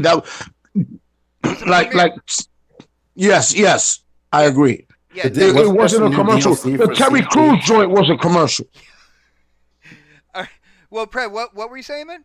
I said, wasn't there like a new DLC for Sea of Thieves that came out this week? Yeah, you didn't see anything about that either. Yeah, and that's what I'm saying. Like they could have represented themselves a little bit more on that stage. Let me say this, Pred, and I don't mean to cut you off, my dude, but let me say this.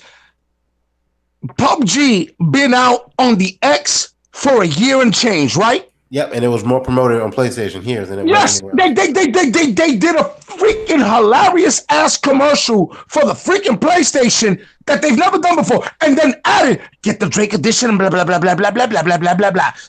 They did that shit, and that's where I gotta say hats off to Sony, my dude, because you know why that happened, man. You want me to give you my estimates? I will be right back. Continue the thing. I'll be right back, yo. Go ahead. My guess of why that happened is because Microsoft didn't like pick up Bluehole. They didn't like push it anymore after like a certain. But my thing is they never do, my dude. Like, do we know that Ashen is exclusive right now to Xbox? We don't know that shit as gamers. We because we're the hardcore, right? Us, me, you, Mega, Chuck, Bot. You know, we are the hardcore, so we know this stuff, right? We make it our business to know this. But Grandma Tilly that in December wants to go buy a console for little Jimmy, don't know none of that shit. And she's not being advertised any of that shit. And you have to do it. You have to. Yeah, they didn't even talk about Below, and that's coming out at the end of the month. I mean, but they are advertising Game Pass. Now, I will give them credit for that. See, Game Pass is their bread and butter. See, all these games that they naming that's going to be Xbox exclusive, they're going to Game Pass. So instead of trying to market these individual games, just market Game Pass. They have all these individual games. They need to know those games are going to be in Game Pass, so. Yeah, Chuck, I hear you. I hear you on that. It's like Pred said. We need to. I shouldn't even say we because that's just me being freaking biased, right? Like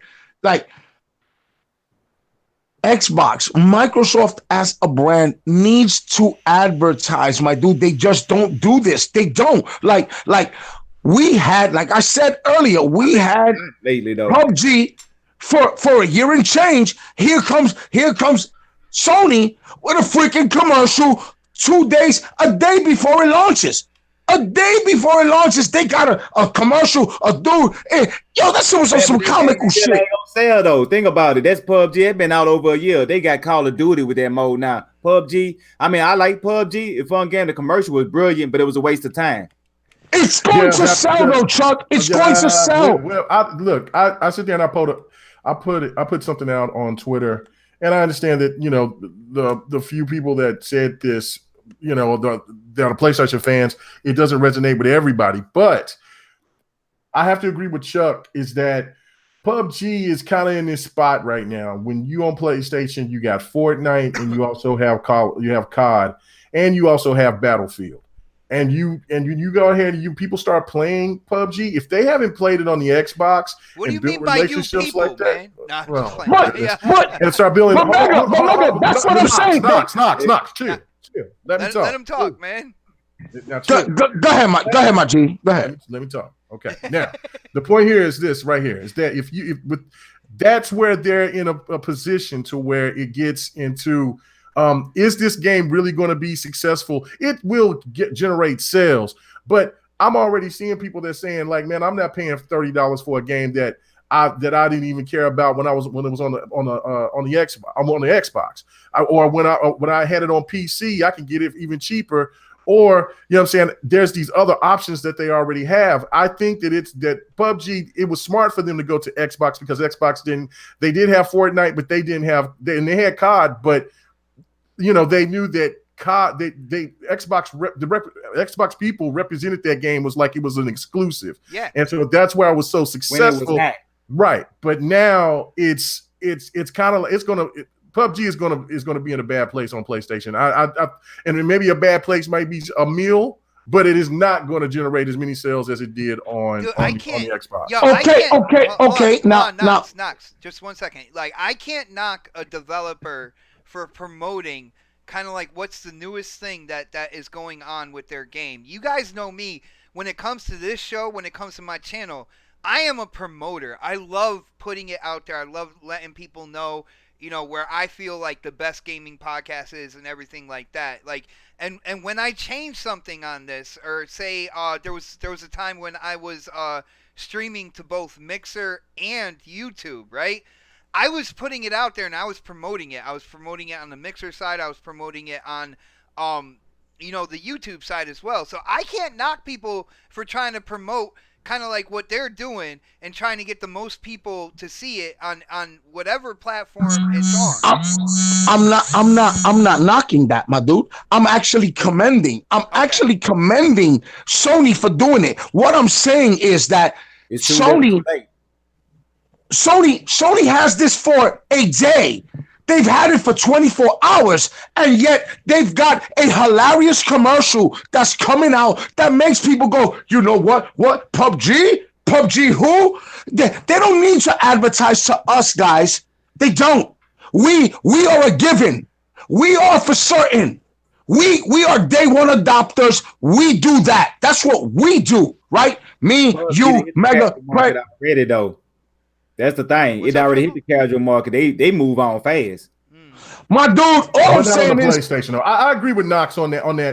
They got the goddamn game hasn't even come out yet, and they got a hilarious commercial already running. I mean, we got a commercial for Crackdown, which is coming out next year, 2 months from now, with Terry Crews, an elaborate actor, right, an expensive dude. Put that shit at the end of Walking Dead. Put it out there, my dude. It costs you money. You're literally going too high for the mic you got right now, and it cut you out, man. I'm just livid because I want to see do some Donnie D shit.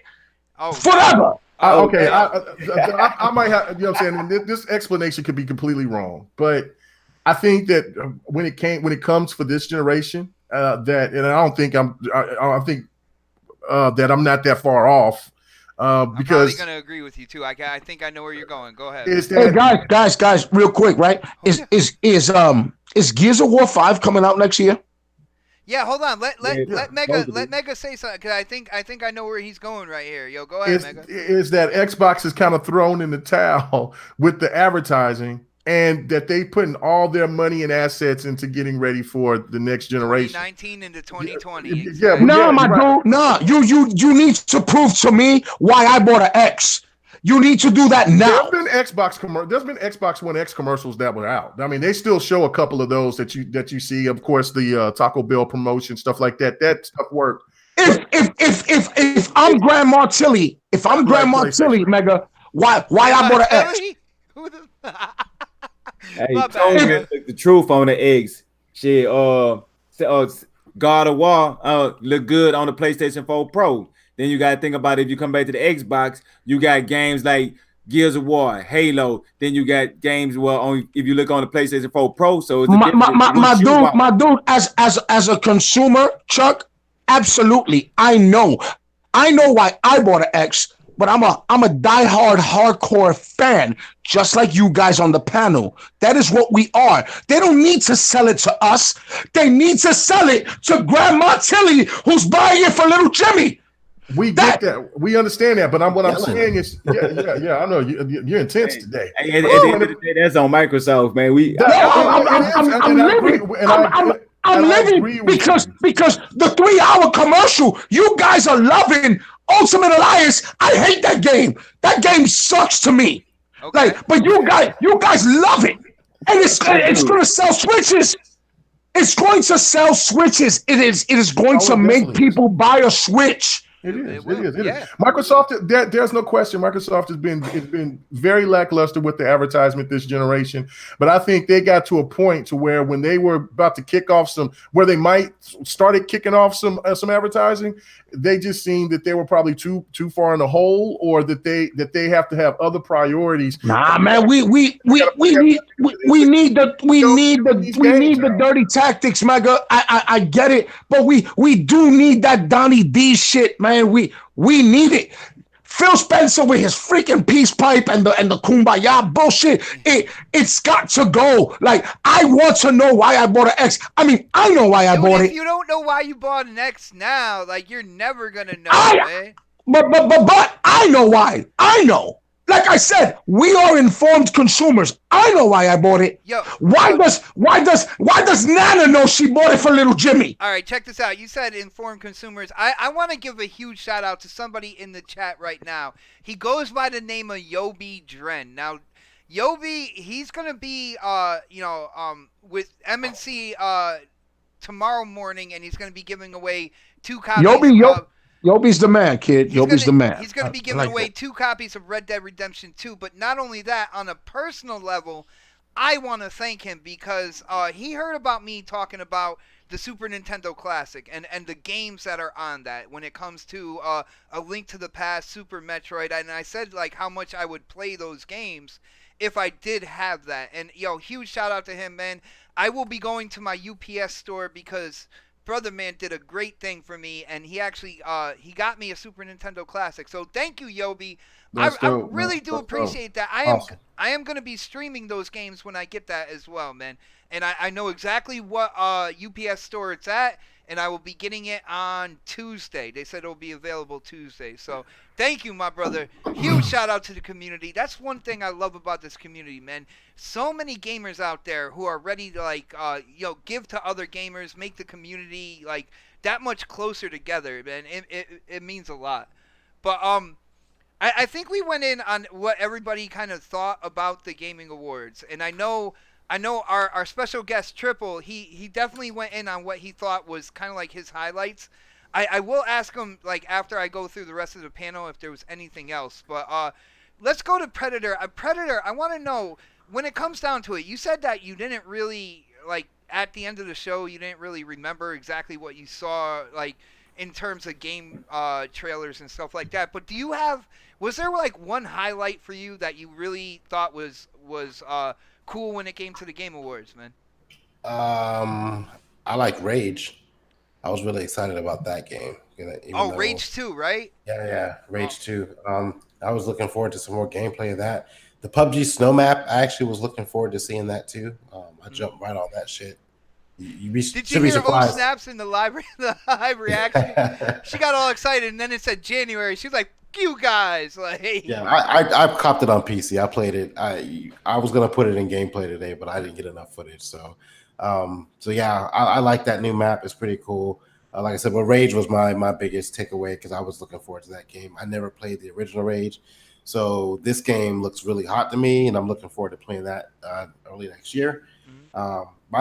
My other biggest takeaway was a lot of this shit. Like again, I said earlier, like I was kind of caught up in the rumors. I didn't see Splinter Cell. That's becoming an ongoing joke. Yeah, dude. Every single thing that has to deal with games now, any show, people are like, "Yo, Splinter Cell." Splinter Cell. Like, And yeah, no. all the leaks and rumors that none of them came true was kind of like a big letdown for me. So I was kind of pissed off about that. But I mean, the show wasn't bad. If I took out all the stuff that I thought I was gonna see, if I took that out of the equation and just went by just my gut and how the show went, I think it had a really good flow. I think it was a decent show. It wasn't terrible. It wasn't like last year. It was better than Inside Xbox. So It was better than the XO edition of Inside Xbox, or yeah. No, it wasn't. Oh goodness. Hold on one second, Knox. Let's go to K Mega. K Mega, like I said, you are a gamer that you spread it out. You play a lot of different games and everything like that. So they had a lot of different games in terms of game trailers and world premieres. And I thought, that was really the backbone of this award show. What was the highlight for you, man? The highlight was the Obsidian game in Mortal Kombat 11. Dude, you just made Dad so happy. He was screaming in the chat. He's like, nobody's saying Mortal Kombat. I mean, you know what I'm saying? I'm a fighter. You know what I'm saying? I'm a dude that loves to play fighting games. That would be sacrilegious for me. That's like putting a bunch of vegetables and no meat on a pizza. Like, what are you talking about? I got to talk about fighters, right? So it's like, to me, the Mortal Kombat was where everybody kind of was anticipating it to come, but the way that they kind of threw it in there was really dope. And also just the atmosphere of just how everybody was excited for just gaming all in all. And I mean, the one thing that you can see is how these developers and some of the people out there, like the Sonic Fox dude and all that, these people, they may interact with a lot of people, but you can tell that they're not used to being on a big stage with a lot of people watching them, and you can see how nervous especially Sonic people Fox, were. man. Like, Right. And you know what I'm saying? Look, and we talked about it on GRG last night. Like, I mean, he came. I don't understand why a lot of people gave the kid ridicule. I was clowning. I like what Sonic Fox did, kid. Yeah, Sonic Fox, he represented. He was. I was saying that he was one chromosome from like taking everybody out in the. He was genuine. But he was genuine. He was who he is. And then I didn't know really his whole background until my boy PK Live sit there and told me, because he follows esports really heavily, and especially Evo. And I knew of him, but I didn't remember the dude's name. But I didn't know that he was gay. I didn't know that he was, that he was a Furby and all that stuff. That's his business. That's his life. You know what I'm saying? I think you could have definitely called out Furby when he came up to the stage. Right. But the one thing about it is, like, a lot of people ridiculed him, and so I like the fact that he's a true gamer. Like, he whoops ass in all these fighters. You know what I'm saying? Where somebody is really mostly good at just this one particular game, he's good at all of it. So I thought that was a highlight. I just thought that it was just a testament of everything. Like I said, even though I thought Red Dead should have won Game of the Year, I'm not mad about God of War winning it. And then seeing where the guy from Santa Monica went out there out and people gave him a standing ovation outside of the Microsoft Center. I thought that was dope as hell too. So it just was a complete win for me. I enjoyed the show. Nice. One thing I am mad about, like, after the show, everybody's talking about the game trailers and everything like that. I am mad that there is not more hype for Psychonauts 2. They put Psychonauts 2 up there. Yo, like, the characters look good, all that good stuff. I was I was hyped up. They had like an in-depth kind of like trailer going on with all that. But after the show, I don't hear anybody out there on Twitter. I don't really visit Facebook, so I don't know about that space. But there's It was on nobody. MySpace. I saw it on MySpace. It was on MySpace. All right, Yeah. I'm gonna have to. I'm gonna have to stop by there after the show and check it out. But nobody's It really. got it got enough hype. It got the hype that it deserved, Knox, my you are a dude. hater tonight. I am just saying, man. It got the hype that it deserved, but I mean, Psychonauts. All right, let's move on. Oh Like, wow. Stop it. Well, Knox, Nasty. check this out. What was your highlight besides the marketing and the commercials? What was your highlight to the Game Awards, man? yo, you know what I did like? I did like the one. I'm forgetting the topic. Like I know they actually called it something, but it was when the disabled guy came out, the one that was given like a few years to live. Facebook gaming. Yeah. I like that. I like that homeboy, came out and was like, yo, gaming gave me a reason, even though these dudes turned me down and were like, yo, I'm gonna die soon. Gaming gave him a reason to live. I like that. I appreciated that. You guys, if you don't know, I have autistic children. You know what I mean? Like it's a personal thing to me. You know what I mean? So I like that. I like that happened, that a disabled gamer was able to be fulfilled in his life. Yeah. I enjoyed that. Yeah, definitely. But that's separate. That's not the reason I watched the Game Awards. The shit was boring. The shit was a 3.5 hour bore fest. I love the games that they showed. Aesthetically, it was pleasing, right? He had big name dudes come on the stage, right? He had Jonah Hill. He had big Russo name brothers, dudes. baby. Come on. Yeah, he did. But you know who stole it from me? I'm gonna tell you the three particular presenters. Kratos and Boy. I don't know their real names, I'll call them Kratos and Boy. No. That was awesome. Where he was like, present the award. Boy, I was waiting for it. I loved it. I thought that was dude. Homeboy looks menacing. My man really looks like Kratos. Hell no. He didn't look like a damn I was waiting, fool. Mega. Like What our are you live talking about, reaction, man? Mega went in on him. Man, he looked like a damn like he's gonna be starring in a remake of looked like a damn colorblind The Last pimp. Dragon. Look My like man can play Apache Chief, my dude. My man can play Apache Chief in the next Marvel He joint. made black dudes look bad. Yo, hold on. Check dressed this out. like Check that. this out real quick in the chat. What's wrong with him? I just want to let Knox Nah. know. Negative. Knox, there is a dad in the chat who said that his son is autistic as well. So I want to let you know that we do have, people in the chat, people in the community that, kind of live that same life that you live as well, man. And it's always great because I mean when an autistic, the parent of an autistic child, mom, dad, whatever, it is not an easy thing, guys. It's not. You know what I mean? And for some, it's harder. It's harder than others. You know what I mean? But I really want to stay away from that. I never like to touch on that. I say it. I say it because it's something that I live. It's something, right? It's part of my life. Well, dude, this generation, you look at it with the Microsoft adaptive controller. You see certain like commercials and promotions. You see I just off the top of my head, Xbox when it comes to like the gaming units for children in the hospital and stuff like that. There has been a huge focus on gaming for everybody. You know what I'm saying? That's great. No, and my dude, I'm a peace officer. If you guys don't know, I'm a peace officer, right? So he's gonna come whoop that ass, man. Oh, sorry. Go ahead.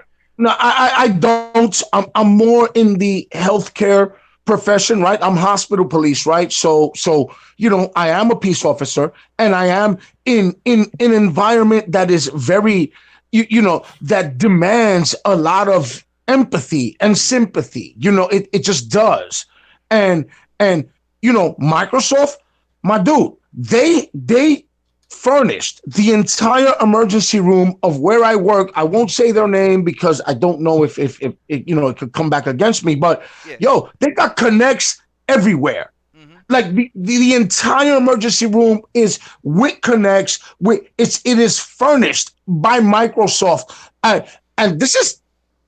I'm not gonna give them a free plug because I could give two shits about what Microsoft, but this is a thing. It is really, and when these kids come in and they're sick and their parents are sick or whoever, they're sitting there and they're playing with this stuff, and that I can commend. All right. And I kind of lost track of thought. What the hell was I talking about? Well, you were supposed to be talking about the highlight, but then you were talking about how the show was boring and everything like that. And the show, yes, thank you. The show was a bore fest. They need to. I love. K Mega said he didn't like the music. I love the music. It was the best part of the freaking show. Not all the music. Some of the music was good. Brother, you got Mooch responses in the chat of who's yelling, yo, for real. I'm yelling, Mooch, just like you. I'm always yelling. But who's yelling, right? Yeah. I mean, listen, guys. It was aesthetically pleasing, right? They did it in the Microsoft Center, right? Phil Spencer came out. I mean, I think Crap put out a video right earlier today about how he didn't like when Reggie and Phil and them came out, right? I thought it was freaking great. And I'm not a fanboy. Everybody knows. I love everything. I'm primarily Xbox, but I love them all. And my dude, did I think that they were going to announce cross-platform play? Shout out to Boom at Breakfast at Boom. I said this. I was there with Mega. I was there with Pred. It was great.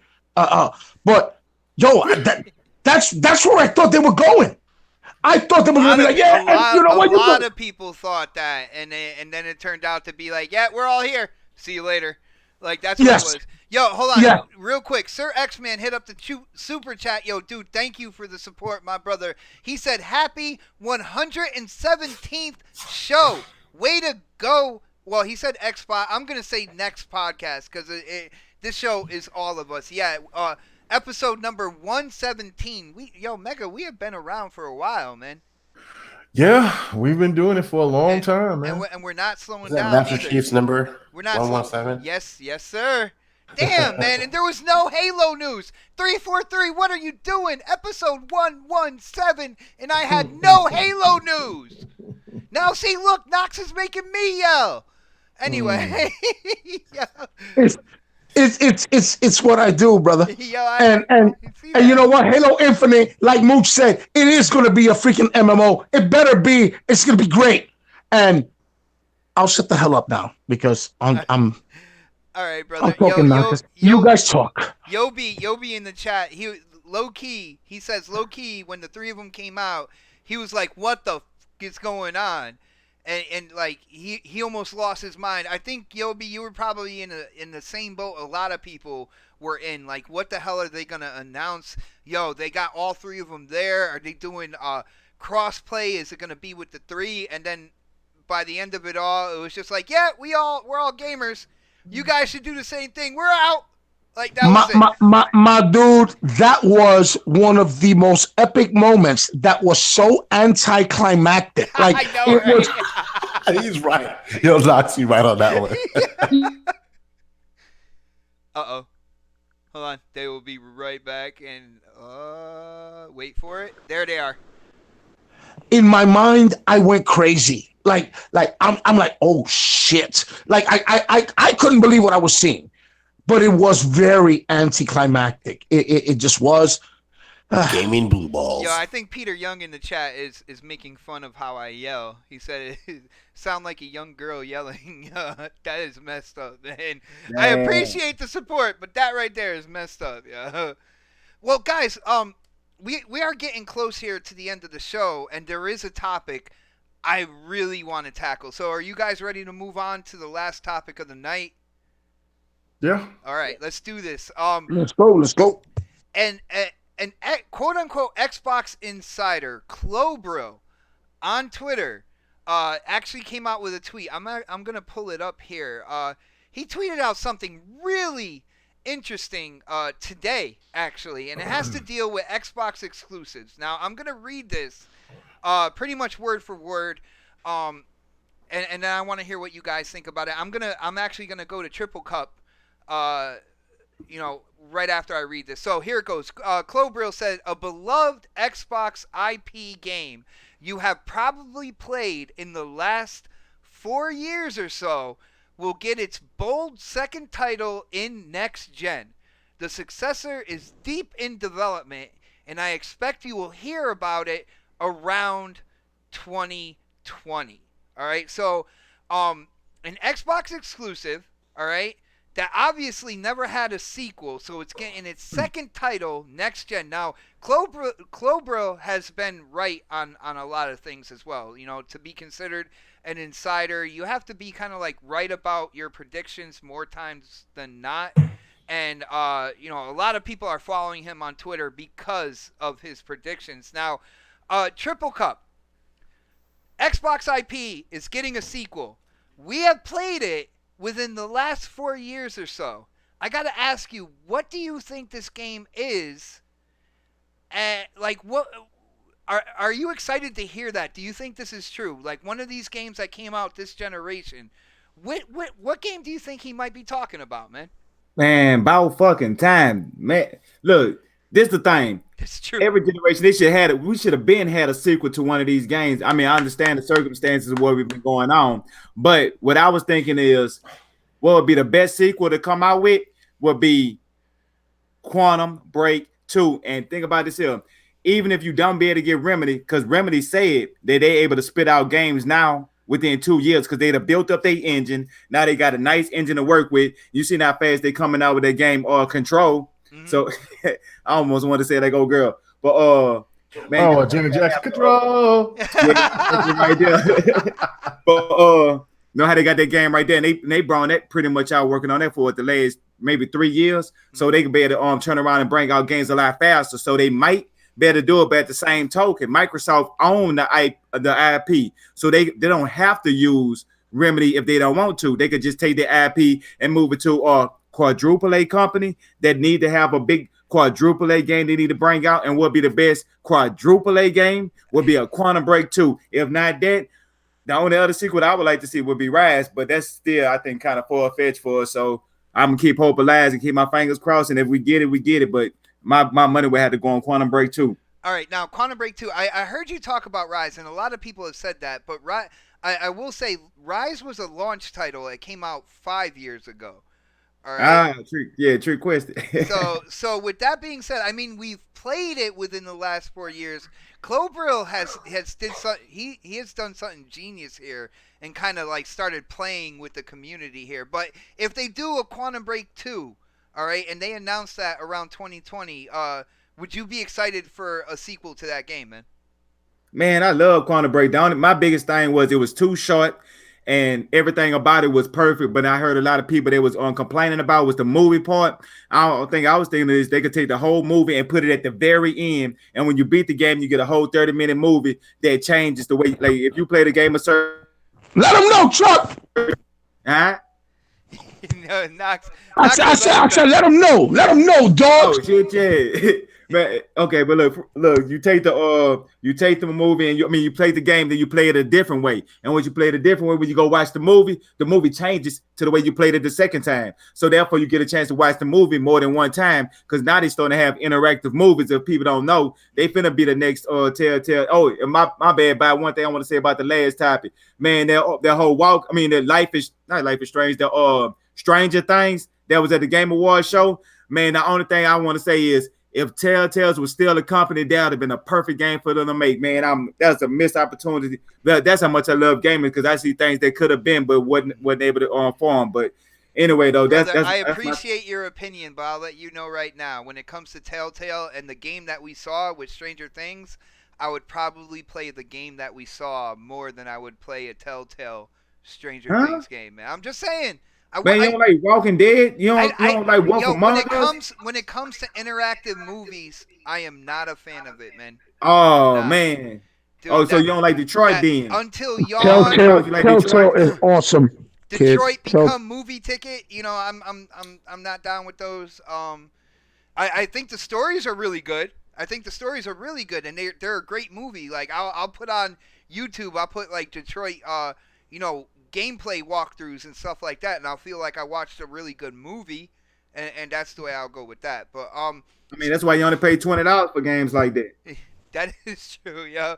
Well, since you talked interactive movie, we got to go to K Mega next because he was talking about Detroit with the narrative, all this stuff. Detroit Become Human should have gotten an award at the Game Awards. But Mega, what do you think? This whole Clobrill thing, an Xbox IP that will get an exclusive, will be announced in 2020 for next gen. It will get a sequel.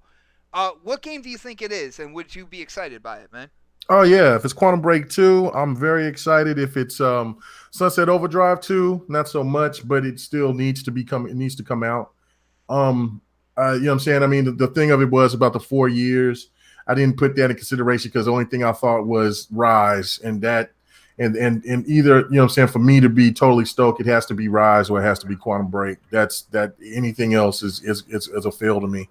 Dude, I thought Sunset personally. Overdrive, out of all of them, would do really good with a sequel where it deserves a sequel. All these games, all these games deserve a sequel. There's, you know what I'm saying, Recore, all these games deserve a sequel, no doubt about it. But I mean, as for me personally, it's a Rise or Quantum Break or bust. I mean, that's that. I mean, Quantum Break was amazing. I got to disagree with Chuck on this one.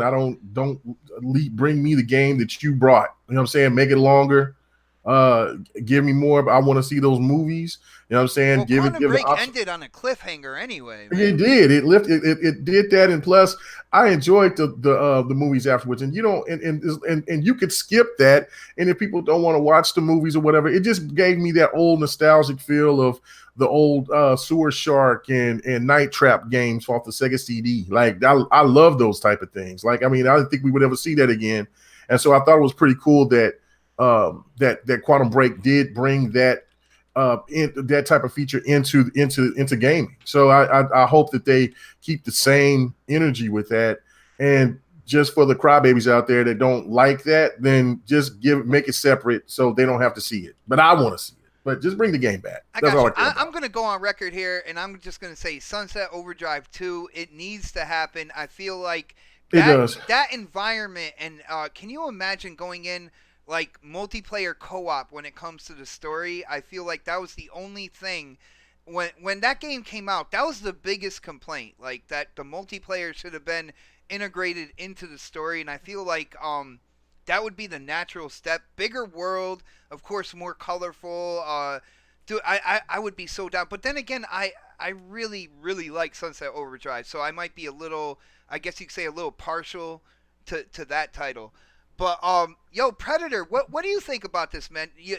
Xbox IP that beloved that we've played within the last 4 years. What do you think it could be, and would you be excited, man? I'm gonna say it's Rise. To be honest with you, I'm thinking it's that too. I for some rhyme or reason I'm thinking. Let me tell you why. Yeah, I want to hear this. When this came up and I saw this, I started doing some research. Right. So one of the things that I like to follow the music and the actors of the games. It's a good way to see what's going on. They've done nothing in the past 2 or 3 years. Most of the actors, most of the directors have done maybe some small titles and some other video games and stuff like that. They've got to be working on something because they got to eat. So they're probably doing that. I think they're doing Rise. That would be my guess. And that would be amazing.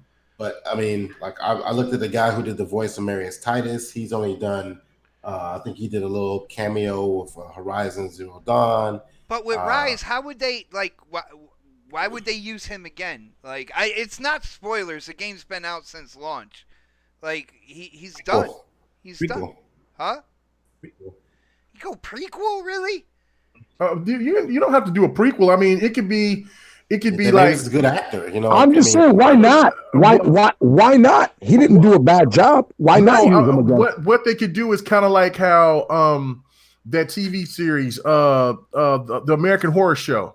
They could do that. They could do Rise like that, like set pieces in different time frames with the same type of actors. You see what I'm saying? Like he might be, you know what I'm saying? He might not be who he was in the Greek world, but he could be somewhere else in some other time frame. You see what I'm saying? Or like Fred said, it could be like a prequel, which that would be kind of weird to me.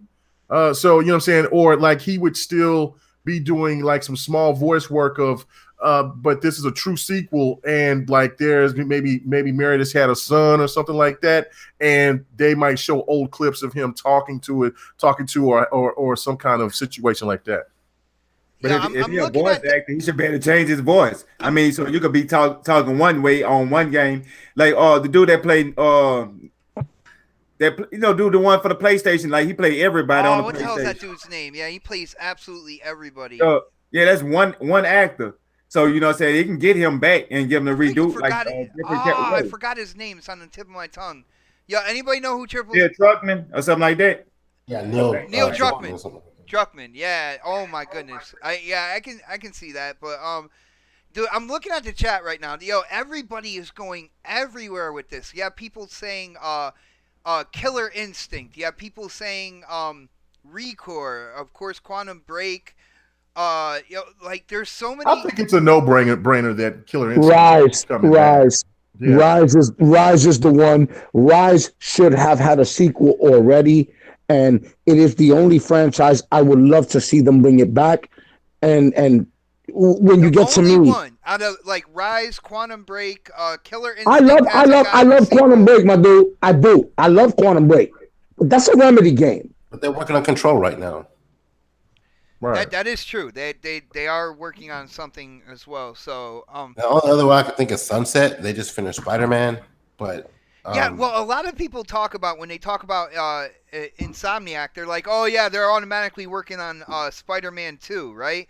But nothing has ever been said that they are. All right. There's been no agreement. When it comes down to it, the rights for the video games are actually with Disney on that. All right, so Disney struck a deal with Sony in terms of, the whole movie rights thing. They kind of threw it in there with the video game that Spider-Man or a Marvel video game would be exclusive on the PS4, and that's how they got the whole Spider-Man thing done. But there's no guarantee that Insomniac's working on Spider-Man 2 like right now. All right, I think they said it wasn't gonna be no Spider-Man 2. They working on the whole Marvel universe and for the video games and for them to be able to do that. They even came out and said that they would like to do another superhero.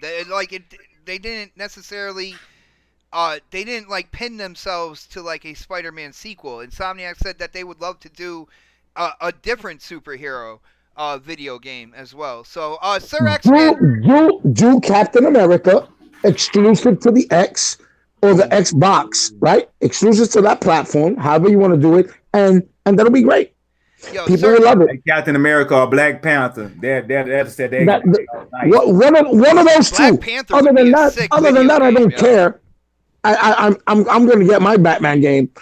You know what I mean? And that's no. And even knowing with Xbox and how they've been doing things lately, I could see with this Black Widow or Captain Marvel.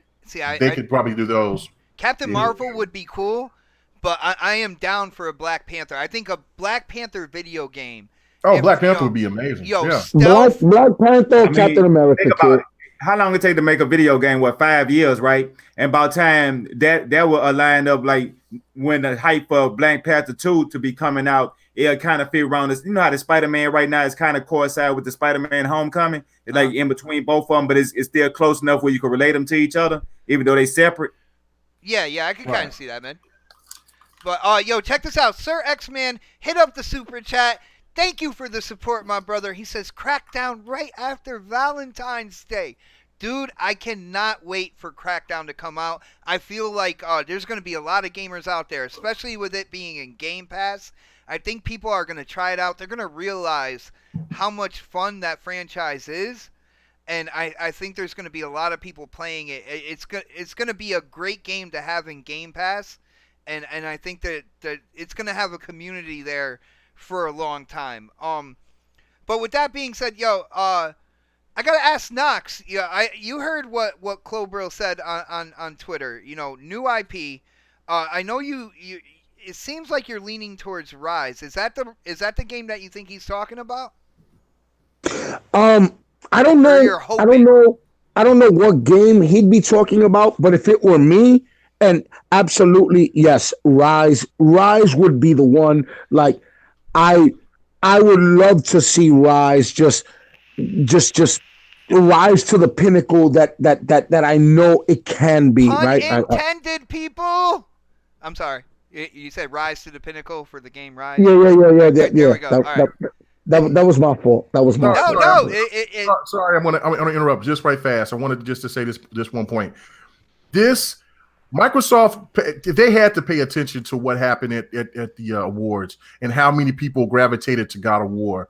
I've said this way back when I first started doing YouTube. I said if Xbox was smart, they would have their God of War, and their God of War, they would have to bring back their game, and it would be Rise. Rise is the closest and the only thing that Xbox has that can be. Well, they on would that have to same bring more wavelength. supernatural into Rise than what they did from. No, the I'm talking original. about in the sense of a hack and slash, big, huge budget game that it doesn't have to be just it can be its own game, but it has. You to be a are bigger budget correct, game. sir. You are correct. I would agree with you, Mega, wholeheartedly, because yes, Rise is that game. Rise, I'm gonna keep it a buck with you guys. Rise is the reason that I bought the Xbox One X. I mean, or the Xbox One period. When I mean, what, they were 2 weeks apart. I'm a gamer. I was gonna get all consoles You guys anyway, got me wanting but to play Rise again. Thank you, man. I'm Back just in this saying. story is fucking amazing. and it's in Game Pass, my dude. Games. It's in Game Well, Pass dude, right now. I got it when it was a game with gold, so I have it like Mhm. from. I then. got it. I bought a disc. And I'm not a disc buyer. I am not a disc purchaser. That's not me. I love digital. Love it. I don't But know. I bought that shit. I bought that shit day and date. I got it. I wanted to make sure that Rise came with my Xbox. Like, I needed to make sure that shit was something that happened. But I think And it was. You already said that day one on now. what Yes. Yeah, it's just Yeah. something about that feeling when you got Rise. The only thing about what Rise that I like the whole concept of a multiplayer and what they should have had on there. If you ever played this game, I think it was called Spartan, where you would make your own Spartan and you got to fight against somebody else Spartan, and if your Spartan get killed, you could pretty much got to create your own Spartan. Now just think about if Rise did that with the characters they had, and then the how the way the environment fight against you as well. So you got to fight against somebody else and environment. So they got kind of have like a multiplayer where you can fight against people. That make people more competitive, and then you can add on that'll give Rise long legs. On top of they got an amazing story. So they'll put it like on the level, with God of War for the story mode, but then give it its own type of multiplayer. I think Chuck, I think you going way left with that. I think what Rise's multiplayer was great as it was, just enhance on it. The only thing I have to agree with Mega there. Just make Rise, just make it better. Make It it was great. four-player co-op, add a whole bunch of more customizations, a whole bunch more maps, change the looks of the enemies. Also, give it to where it has dang, I'm trying to think of what the other thing of it was. But anyway, the multiplayer was a sleeper on Rise. it was. The combat. That's what I was going to say. The combat system is so old that they have to redo it. I mean, keep it to the point. More but combos, more executions, Yes. and the It enemy. is 5 years old, guys. Well, the enemies have to It's be older more than that, varied yeah. as well. They have to have a bunch of different enemies. I think that was one of the downsides with Rise, is like they had kind of like the repeats of the same enemies. I remember metal nipple clamp guy, the big fat guy with the metal fucking nipples coming out like 3 or 4 times and stuff like that. But yo, huge shout out to Yobi Dren Clown hitting up that super chat. He says, Crackdown is day one for me. I'm buying to support the devs. Rise 2 has to be in development only because the story and gameplay, they can evolve the hack and slash. It was the best looking game on X1 at launch. And yo, Yobi, I definitely agree with you. Like, the graphics on that game Still were holds up today. yo, They hold yeah, it down to at least to And it- 2016. Yeah, it don't even have any enhancements. Just think of what that thing jaw would look like dropping, man, now. just Yeah. jaw dropping. And if they do that, if they evolve on the hack and slash, I feel I kind of lean towards what K Mega was saying in terms of God of War having like an exclusive hack and slash. I feel like they can, because I said supernatural, go more supernatural. I feel like they can, because if you remember, the Roman gods were kind of guiding your character in Rise Yeah. 1. You know what I'm saying? So they can Right. really kind of flesh out that whole thing and have you not just going against like Caesar and his soldiers and stuff like that, but going in and taking on like mythical beasts and all sorts of stuff. Right. It would be really Right. cool, yeah. And with the combo system, and keep some of the parts of the combo system, but of course increase it, and then just add like the RPG elements. That's where God of War wins on that aspect. That's all it takes. And if Microsoft really wants to knock it out the box, right? Like Phil always says, games as a service, whatever. Give us that Halo universe. Give us what Destiny was supposed to be. Halo universe. It was a thing. It was a thing that they talked about. Microsoft didn't embrace it back then. Give it to us now. I would love to be in that world. Well, we got to see what Halo Infinite is going to be, because like from what I've seen, That's what I think it is. yeah, what I've seen with kind right. of like the engine demonstration, it looks like that engine is meant to be almost a more open world kind of engine. It does. It does, my dude, and I'm excited for it. I just don't want to get myself hyped. Yeah, But, you got to keep your Oh man, temperament fuck low. that. Get hype. You got to Who keep cares your about that temperament stuff? low. Yo, I think that stuff is crazy for me, man. Well, I don't want to get myself too excited. I want to temperament my people got emotions excited down. over Fuck that. Get XO. hype. People got Yeah. overly excited when it came to XO, and they were expecting like 100 billion like type of announcements that would just make social media melt, and it didn't. Or just keep your necessarily expectations. Keep your expectations. expectations, low. check. You know what I'm saying? I mean, keep your Check. expectations Don't too gotta be low. low. Don't go extreme. Let me put this out there real quick, guys. Could you imagine what Destiny would be right now? And I love it, like Bot loves it, right? I know Mega. I know you guys hate the shit, like Pred, and you guys. I don't hate it. This ain't my favorite. I don't know about Chuck, but could you imagine if that would have been exclusive to Xbox, to Microsoft? What Destiny could have been. I think about that shit, and I know that Bungie's vision was Halo Universe, which they presented to Microsoft, and Microsoft shot down, because at that time nobody could really mess with. In 2005, nobody could mess with World of Warcraft. It was a PC thing, right? It was something unfathomable in the console space. But now how we see everybody wants to clamor to this type of stuff. I just want it done right. Could you imagine if it would have been Bungie doing Destiny on PlayStation and on Xbox exclusively? Well, oh my God! Well, brother, at the end of the day, with the access to Halo characters. At the end of the day, man, I'm gonna have to hit you with that Frozen and just let it go, let it go, like, because this is where we are right now. We have Bungie doing Destiny multi-plat. We have 343, which I feel is a high quality development team. I can't wait to see what they do with Infinite. But guys, we are pretty much at the end of the show.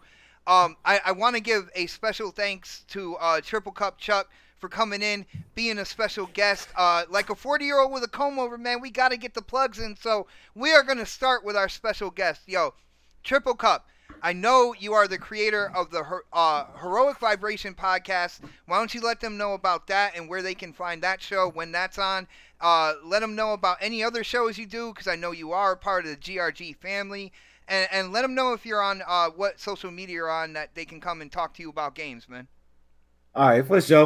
Appreciate you having me on there. Shout out to the chat, everybody on the panel. You know what I'm saying? We all family. We part of this gaming community. Mm-hmm. You know, appreciate that. But you can find me on, the Heroic Vibration podcast. We do that on Tuesday. And we talk about like Marvel and DC. and we have like different segments. And if you come listen to it, we call it a heroic vibration because we bring in a different vibe. We challenge like a different type of entity. So when you bring it, we give you, say something different that you ride around and listen to. If you get tired of hearing the same music on the radio all the time, and then on Fridays you can catch me with K Mega. We be cutting up. We go deep into gaming. Xbox be on, Xbox be on there sometime. I'm a little choked up because we was talking. I had to end up giving me some barbecue chicken. I would say, excuse me. I went about playing it off. You ain't sharing with nobody, I couldn't help myself. It was smelling. It was good. But yeah, I wish I could share it with all of y'all, man. I had fun on here. I'm gonna put a link in the chat for y'all to come check it out. And I know how y'all we do the video game polls on your channel. I love it. I got a little thing I do. It's called Fail Safe. It be on the Vibration Podcast. Y'all got to check that out. But I cut a piece out so y'all can just check it out. And we got a little segment where we need people to vote so we can see what the story carry on. If y'all want to follow the story, just come check it out. Nice. And guys, if you want to, I know you're going to share the chat, but in the description below, I have Triplecup Chuck's. I have his YouTube channel, and I have his Twitter. So go ahead and follow him and subscribe to the channel. Check out the podcast. Triple, it was an absolute blast, man. I hope you'll come on again in the future. I know Knox was getting he was energetic today. That's the homie, man. Hey, Knox get your blood pumping. He passionate. He's a real passionate person. I love it. That's gamers. Yeah, hell yeah, brother. Hell yeah. Let's move on. Yo, Predator, man. I gotta ask because I know you are at least in the chat on just about every podcast. Are you doing any special guest appearances? I know. My bad, my dude, my bad. I don't mean to cut Pred off, but yeah, Chuck and it is what it is, baby. You know what I mean? I love it. Yeah, my bad. Yeah. Yo, Predator, why don't you let people know? From? Yeah, I have no idea. Yo, Knox is on fire tonight, man. He's gonna be podcasting even after we shut down the show. He's gonna keep on going. Yo, Mama Knox is gonna hear everything tonight. Yo. Oh, she's tight. She's tight right now, my dude. Yeah. But yo, Predator, do you have any special guest appearances? And of course, let people know where they can get a hold of you to talk games, man. Yo, man, I never know when I'm showing up. I think last week, I was on GRG with K Mega, and that was the first time I've actually had enough time to know about showing up on a podcast. Usually, Mooch hits me up like the day of. Yo, for real. So I never know. Boom hit me up, I think, early once, but like usually I never know when I'm showing up. I just pop in and pop out when needed. That's why I come in off the bench all the time. So hit me up. Year right there, man. That's right. Predator_H2OS, pretty much everywhere. Xbox, PlayStation, on Steam. I do play some Switch. I still have not picked up Smash Brothers. I haven't decided if I'm going to get it or not. But if I do, my Switch code is on my Twitter as well. You guys can add me there. Make sure y'all vote for Pred or anybody particularly. It doesn't really matter. I think that the thing is up now, and your boy is winning right now at 64%. Oh, word! 64%. That's what's up, Predator. Let's keep that going, guys. Let's keep that going. Hashtag vote for Pred, right? Hashtag winner of the year. Yo, Pred, I just want to let you know you might consider yourself sixth man of the year when it comes to the community and the podcast, but you are always a starter on next podcast, my brother. That's right. Yo, K Mega, I know you have some things planned. Possible videos dropping this week on your channel. Why don't you let people know about that? And of course, where they can get a hold of you to talk all those bum ass games you play, man. Oh yeah, man. Let me just go give out some breaking news. You know what I'm saying? I remember Pred told me something last week, and now just come to find out that it did happen. He told me that my boy, that my team OU, the Oklahoma Sooners, you know what I'm saying, said that they wouldn't make the playoffs. And he also told me that my boy Kyler Murray wasn't going to win the Heisman. Kyler Murray just won the Heisman Trophy. I did not was say in the playoffs. Not win the Heisman. I said Oklahoma Sooners will make the playoffs. Hey, man, it doesn't matter to get announced in the first game. Yeah, well, Notre Dame's in the playoffs, right? Yeah, they're the They're the most consistent this whole year, man. No, what's called been most consistent. Clemson has been the most consistent. I think that they're going to be primed to win the championship. But anyway, sports. We can't talk about sports. We talk about video games. Anyway, you can check out my channel, KMega405. Man, I got to give a big shout out to Don, but Don tired my ass out last night, and then We just got done doing. Whoa. Yeah. Can I finish it? Can I finish what I'm saying? Stop it, dirty bastard. Anyway, that yak's milk. Anyway, Yak's milk. that damn demon. Anyway, so this is the thing, right? So I go and do GRG. Done. I'm thinking about jumping on some Battlefield 5 or whatever, and working on my gameplay so I can get up to bot on time. And then Don hits me up. It's like, hey, Mega, let's do Devin the Gamer. I'm like, what the fuck are you talking? Word? I said, man, let's do it, man. Excuses. I didn't get off of that. We didn't get off. We did the show, man. It was 3:00 in the morning. T Reaper was like, what are y'all doing up? I said, the freaks came out at night, I tell you, man, but it was great. So, yeah, I did the Devin the Gamer last night. It was really fun. Of course, I always like working with my boy Don, and then, of course, doing this. And, man, check out the GRG podcast. We're going to have some more special guests coming. Mooch will make an appearance sometime. Boom. Oh my goodness, I am gonna have to check out that episode. Like, yeah, it's gonna be in the beginning of the year that me and Mooch are gonna get it going, and then Boom is gonna be coming here next week. We're not gonna have GRG unless Chuck wants to do a side GRG thing, because I gotta go to a party with my old lady. But thank you guys so much, man. Enjoy doing the show. Always, Knox was a goddamn fool today. You know what I'm saying? Need to get off that White House, man, and take a chill pill. But other than that, love the energy. Let's go. Yo, Rookie of the Year, my brother Knoxximus. His YouTube channel is on fire right now. Yo, brother, why don't you let them know where they can check out your content and where they can get a hold of you to talk games, man? Or not? Did he leave? Yo, Knox. He died, man. He was Knox. Hey, Knox, your mic muted. He's probably talking to. Yo, my bad.